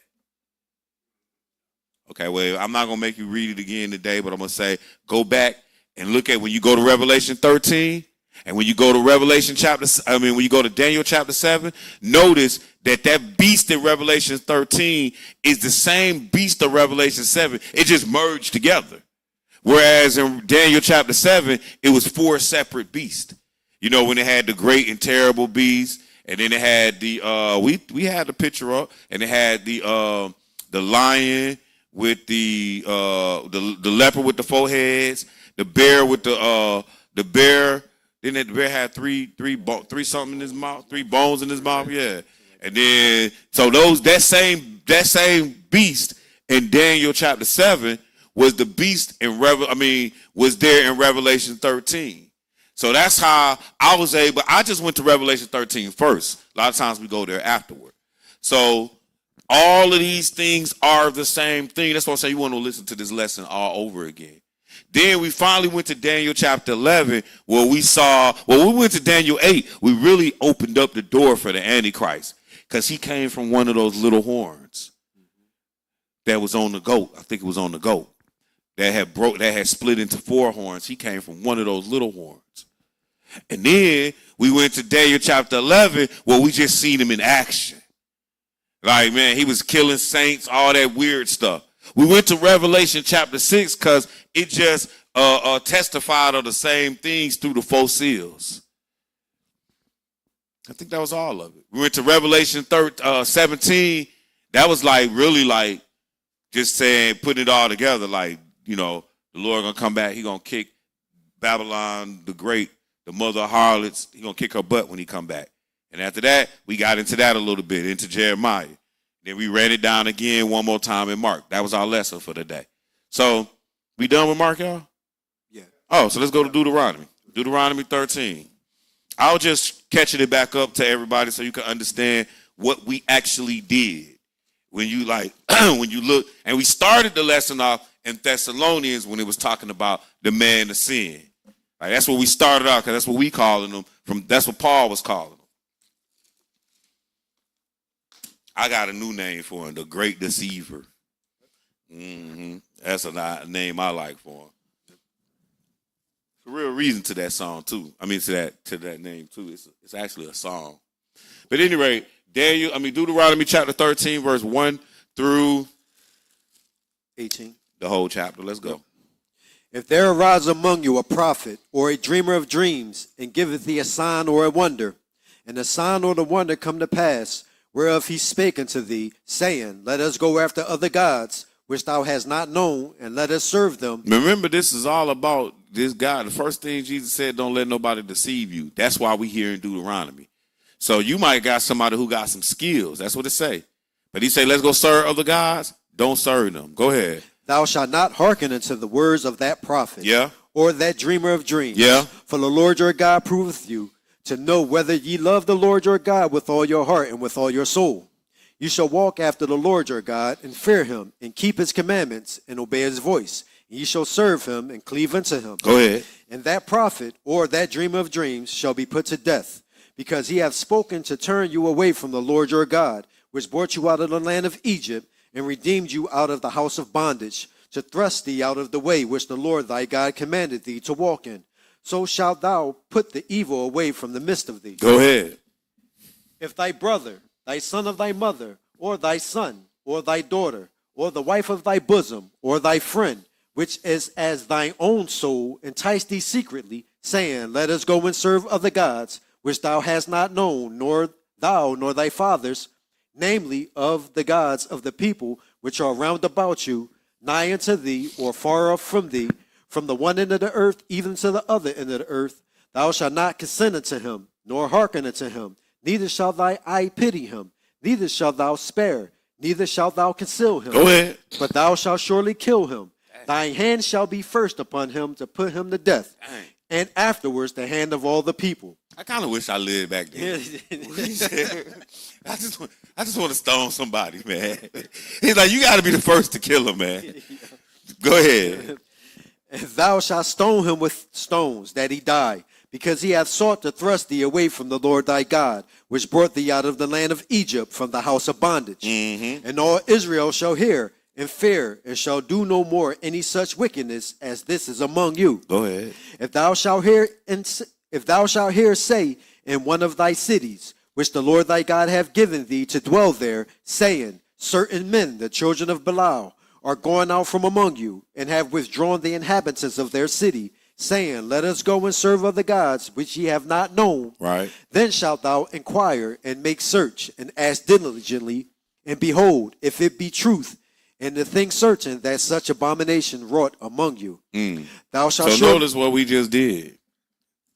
At verse 13, he said, If it's certain men of Belial are gone out from among you, and have withdrawn the inhabitants of the city, saying, Let us go serve other gods, which ye have not known. Then shalt thou inquire and make search, and ask diligently, and behold, if it be true, and the thing certain that such abomination is. So like the fact that you going out to serve other gods, that's like an abomination. That is why this man is the abomination of desolation, because he like the worst of it. Like he really is. He worse than any witch. He worse than the lady that was in Samuel. What you say? Say that one more. I was gonna say that, but I don't know why I kept thinking that was TV. I'm like, man, I want to say indoor, but it seemed like I know what it is. Indoor is TV. It's on Star Wars. Yeah, indoor, and it's on Bewitched, right? But I wonder if they pulled that from Bewitched from the Bible. I wouldn't be surprised. These writers be slick, especially in old Hollywood. But just notice how he said when serving of the God was an abomination. So that was the part of the reason why I took us to this particular piece of Moses' writing and why we reading all of it. Okay? So he said, I'm jumping back up to verse 14. Then shalt thou inquire and make search and ask diligently. And behold, if it be true and the thing certain that such abomination is wrought among you, thou shalt surely smite the inhabitants of that city with the edge of the sword, destroying it utterly, and all that is therein, and the cattle thereof, and with the edge of the sword. See, I would have loved to have done that. I ain't gonna lie. So you mean to tell me we going over here and we gonna kill all of them with the sword? because they don't want to serve God. You sure God cool with that? Yeah, he cool. Come on, y'all, let's go. You know what I'm saying? Like, we about to have a nice old day. Make sure my short sword nice and sharp. That's a good living right there, I tell you. So, at any rate, verse 16. Go ahead. And thou shalt gather all the spoil of it into the midst of the street thereof, and shalt burn with fire the city, and all the spoil thereof every whit. Then he tell them, don't keep nothing of the city, man. Burn it all. Go ahead. For the Lord thy God, and it shall be a heap forever. It shall not be built again. He say, don't build it back up. Leave it a trash pile forever. That's crazy. Go ahead. And there shall cleave naught of the cursed thing to thy hand, that the Lord may turn from the fierceness of his anger and show thee mercy. You're like, don't be cleaving to that cursed thing of your hand. Maybe the Lord will have some mercy on you. You think about that, y'all. Go ahead. And have compassion upon thee, and multiply thee, as he hath sworn unto thy fathers. Yeah, he telling them, man, we don't need to be, you know what's an accursed thing? This whole land is an accursed thing. Don't be cleaving to it, y'all. Go ahead. When thou shalt hearken to the voice of the Lord thy God, to keep all his commandments, which I command thee this day, to do that which is right in the eyes of the Lord thy God. All right, let's go look at our last scripture. 2 John chapter 1. Well, and I don't even think it is but one chapter. 2 John, the first chapter of the book of 2 John, verse 5 through 9. We in the end. Man, y'all good peoples, man. Y'all hung in there today. Got y'all study on. Because we did basically, if Stan started at 2, sure, it's 6 o'clock, y'all. So, you know what I'm saying? Yeah, we did a 4-hour bid, which ain't that bad. But, you know what I'm saying? I'm just letting you know. That's what we did. 4 hours worth of reading the Bible and studying. So, you know what I'm saying? Good work, people. Second John, because really y'all all hunt, hey, for the most part. 2 John chapter 1, verse 5 through 9. When you get there, go ahead. And now I beseech thee, lady, not as though I wrote a new commandment unto thee, but that which we had from the beginning, that we love one another. Okay. And this is love, what is that it? we walk after his commandments. This is the commandment, that as ye have heard from the beginning, you shall walk in it. For many deceivers are entered into the world, who confess not that Jesus Christ is come in the flesh. This is a deceiver and an antichrist. Right. Look to yourselves, that we lose not those things which we have wrought, but that which we receive a full reward. Whosoever transgresseth and abideth not in the doctrine of Christ hath not God. He that abideth in the doctrine of Christ, he have both the Father and the Son. Man, that's really what it's all about at the end of the day. Just maintain to the doctrine of Christ. And do y'all know what the doctrine of Christ is? Commandments. Come on, let's go to Proverbs. I told y'all that I want the same answer all the time. Otherwise, we got to go read it. Some of y'all wasn't. Some of y'all was like the commandments. I'm like, nah, we looking for one. Don't worry, it ain't gonna kill us to read this one verse.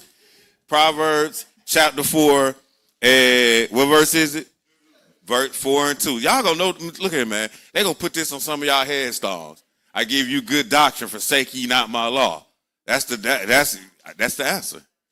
All the time. Every time I ask it, it's gonna be the same answer. For I give you good doctrine, forsake ye not my law. The law.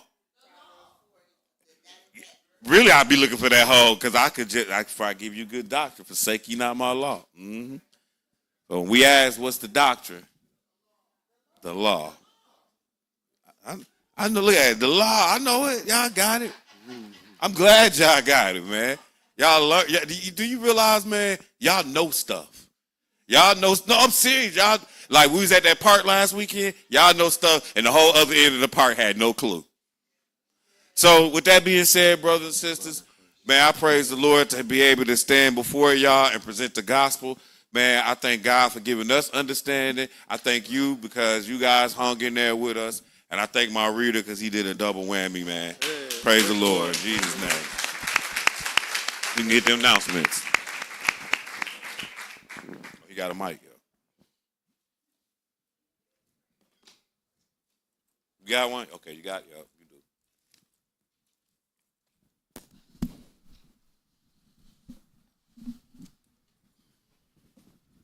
Our prayer is that the eyes of your understanding were enlightened by today's lesson.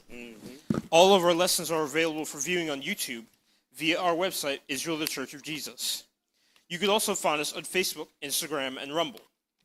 Please join us at our other study classes for question and answer Bible study every Wednesday night at 8 p.m. Eastern Standard Time via conference call line at 571-317-3116. Access code 960-989-2933, followed by the pound sign. Also streamed live on YouTube via our website, Israel the Church of Jesus. If you feel you're ready to be baptized, please sign the baptismal list at the podium and or speak with one of the teachers. The following is the dress code for our services. All clothing should be modest in appearance. No shorts, nothing tight-fitting, overly baggy, saggy, or revealing should be worn. Men are to remove all head coverings, and women are to wear a head covering, such as a hat or scarf, according to 1 Corinthians 11:1-7.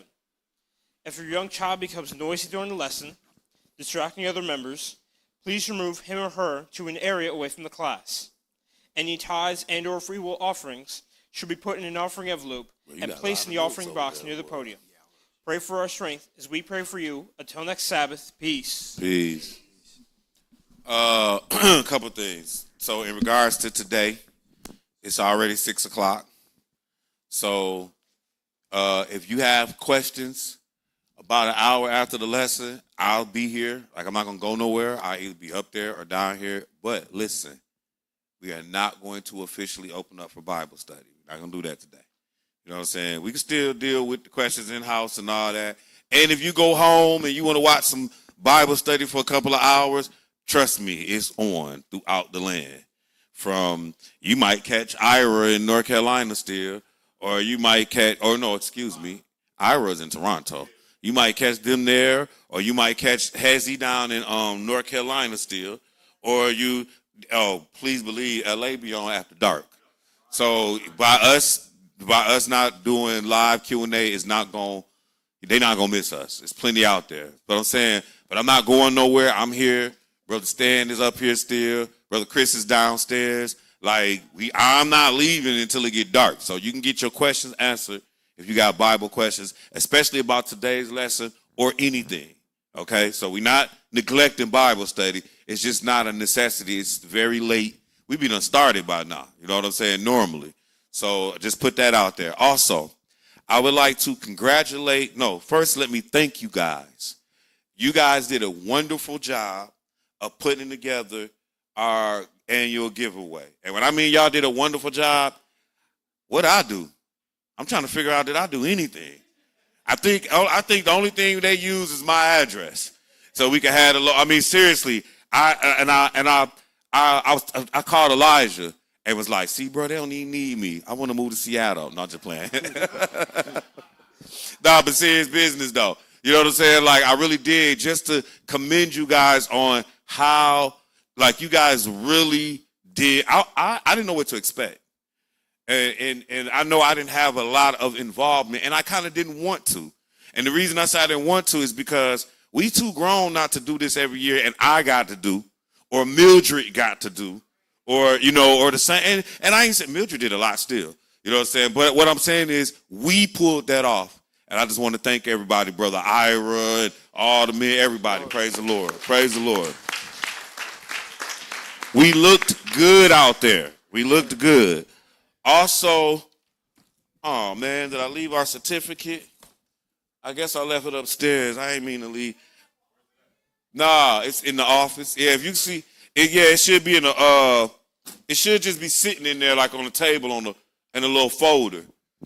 But we got a certificate from the borough I wanted to read to us. And I wanted to make sure we read that. If we got it, if we can get it down here. You see it in there? All right, cool. So we got us a little certificate they gave us that afternoon. So I'm going to read that. Thank you, my brother. Appreciate that. All right, so here's what it said. Darby Borough. So that's what we did this. Presents this certificate of appreciation with sincere thanks. Israel, the Church of Jesus. in recognition of your generous partnership and commitment to supporting our community through the Back to School giveaway. Your support helps provide hope, resources, and brighter futures for our youth and family. August 9th, 2026 at Helen Thomas Soccer Field, and that was Darby Borough Community Partner. So give yourselves another round of applause. Great job. So, and I think for the city that it was a real good thing that was done, period. So I'm going to tell you though, Miss Pratt, the lady that was over it, at the end when we was talking about doing it again next year, she looked like, I don't know. So what we got to do when we coming off the unleavened bread, and I'm putting this out here so that somebody can at least remind me when it come back around. But when we get around unleavened bread, we need to holler back at Miss Pratt, tell her we want to do it again. And we're going to get Omar to put in all the work. Omar was her assistant. He was out there. You know what I'm saying? Because if you notice, and I got out there late, I was very beat up. But if you notice, they had the fire department out there, the police people, like they had more things out there for the city, and that's cool because that allowed us to, have a better participation. And if the area know that it's gonna be this every year, then it's gonna probably be bigger than we can handle. So we're gonna have to kind of get involved a little bit and just push it, make sure she back on it next year. They don't do that every year, what we did. I think it kind of developed from, when you talk to her, Mildred, I don't think she knew what she wanted to have there. And I think it all, like she had maybe some other people in her ear as well as us. I think the date came because of us and they pulled it off. So I'm just trying to let you know the impact that we had over there and the fact that we need to keep this ball rolling. In addition, Jacob, where you at, bro? Jacob, so your task, get it together for next week. So I'm going to tell you what his task is. So what y'all may not have known is I went out and passed out flyers in that Darby area. And what I noticed is there are a lot of community boards at grocery stores, the barber shops, the anything. Like you just be surprised where you can just go in, stick stuff on the board. So I am trying to get these young men here and we have plenty of paper and ink and all that, to print up those flyers, the shorter ones, if y'all saw them.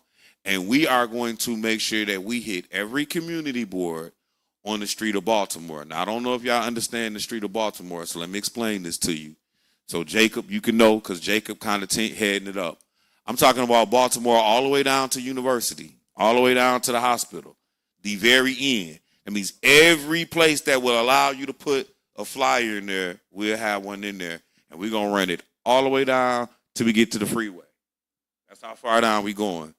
So we'll start that up next week. Jacob, where you at? Okay. You copy? Yes, sir. I think so. I think you copy. So and that's just where we're going to start, because what we need to do is ride the momentum, and we need to get out here, let the world know, like we need to do our job and preach the gospel. So just want to let you know, because we was going to do that today, but next week is fine. Yeah, so right after the Sabbath, y'all, you can get your crew together and y'all can bounce out, hit the streets, be out there for a couple hours and make your way back in. So make sure you got some comfortable shoes. Let me run this prayer list down.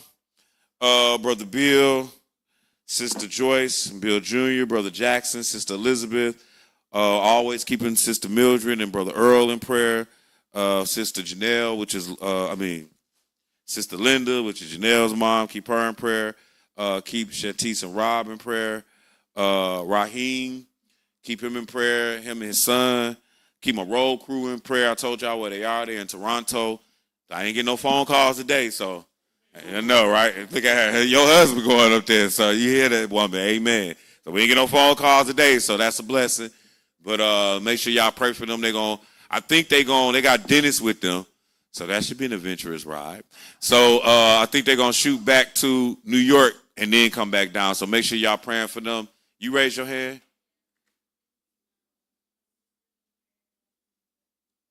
Your sister's mom passed away. Okay, so keep her in prayer. Also, Brother Andre, y'all remember him, right? All right, make sure y'all praying for him. Sister Debbie, y'all might not be remembering her, but she used to sit right there. She can stay on the list a little longer. Sister Melissa and family, make sure you keeping her and her family in prayer, her daughters, friends and all of that. We already kind of know what happened with that situation, so we ain't got to keep repeating it. Sister Shawnee and Wanger, make sure y'all keeping them in prayer. Brother Daniel, keep him in prayer. The teacher, elder teacher, keep him in prayer. Sister Raquel, her dad, make sure y'all keeping him in prayer as well. Pray for me, y'all. Also, we are approaching the feast of Lord have mercy, Memorial of the Blowing of Trumpets and the Tabernacles. So it's going to be regular Sabbaths for the trumpets and the tabernacles.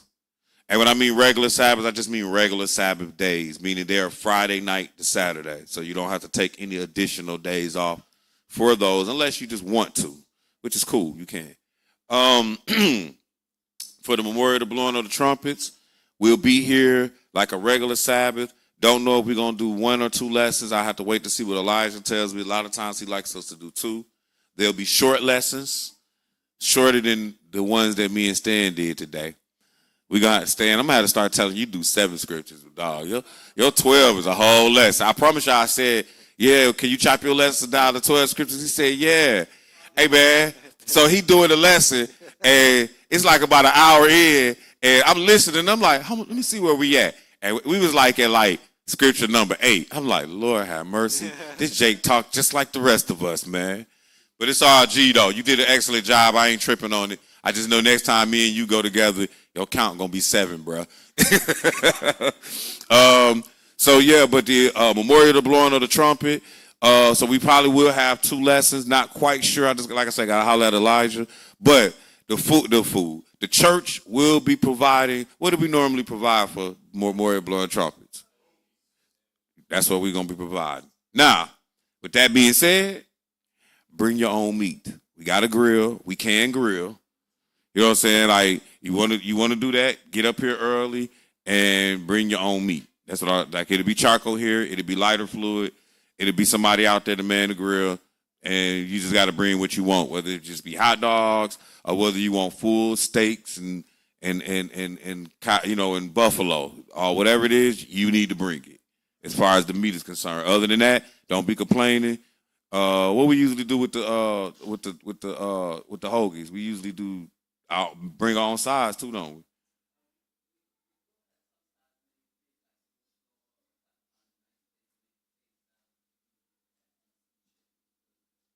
Yeah. Y'all can bring whatever dish you like. I mean, it got to be clean, but you can bring your macaroni. We can all out feast. It's not a big deal. The church is just providing hoagies and some coleslaw and some potato salad for Memorial Blowing of the Trumpets. All right. Now, when the tabernacle come, church ain't providing nothing. So when I say that, I'm saying don't be ungrateful. You know what I'm saying? Like, we don't have to provide even the hoagies, but we do that on the trumpets. We've been doing that, so we'll do that again. But if we want to cue it up, y'all know how we do.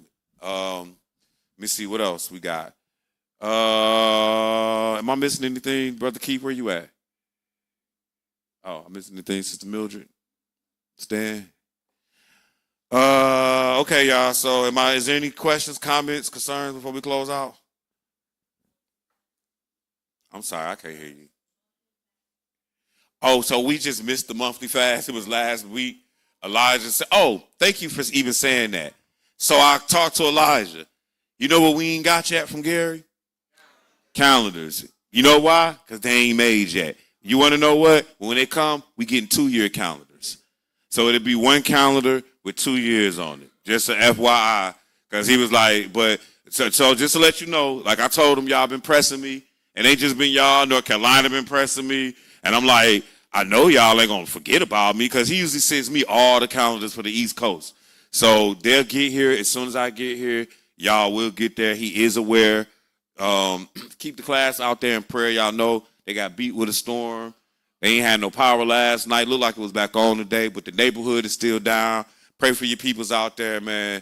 And But so the week, and the reason I said thanks, the monthly fast usually be on the calendar, but it was just last Monday, so or Sunday, so that means it's gonna be a couple of weeks. So just keep asking me, and I'll let y'all know more precisely when the fast is. Don't forget, we do prayer night every Wednesday. No, that is every first Friday of the month, and then every 2 or twice a month, starting in September, we will start having Bible study up here. And we might do that. We might just do every Tuesday. But right now, let's just leave it where it is. Because we do got enough brothers to kind of go every Tuesday. But, yeah, so we're going to figure that out. But we definitely going to have the doors open. My objective is to try to have the doors open more of this church, have these church doors open more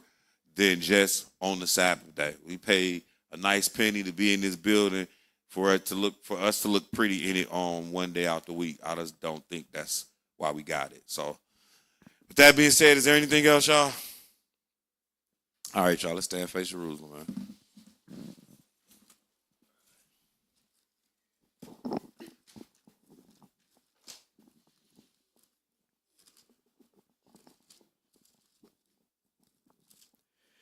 Our Father which art in heaven, Our Father which art in heaven, hallowed be thy name. hallowed be thy name. Thy kingdom come, Thy kingdom come, thy will be done in earth thy will be done on earth as it is in heaven. as it is in heaven. Give us this day our daily bread, and forgive us our debts as we forgive our debtors. And lead us not into temptation, but deliver us from evil. For thine is the kingdom, and the power, and the glory, forever. Praise the Lord, for he is good, and his mercy shall endure forever. Praise the Lord God of Israel, Praise the Lord, the God of Israel. for he is good, For he is good, and his mercy shall endure forever. and his mercy shall endure forever. These things we pray in Jesus' mighty name, These things we pray in Jesus' mighty name. the Holy One of The Israel, Holy One of Israel, the mighty one of Jacob, mighty one of Jacob, the King of kings, King of kings, and the Lord of lords. Lord of lords. In Jesus' name we pray. In Jesus' name we pray. Amen. The Lord bless thee and keep thee. The Lord bless thee and keep The Lord make his face shine upon thee and be gracious unto thee. Be gracious unto thee. The Lord lift up his countenance upon thee The Lord lift up his countenance upon thee and give thee peace. and give thee peace. And they shall put my name upon the children of Israel, and I will bless them. Hallelujah! Hallelujah! Hallelujah! Hallelujah! In Jesus' name, amen. Thank y'all for coming. God bless y'all and good night.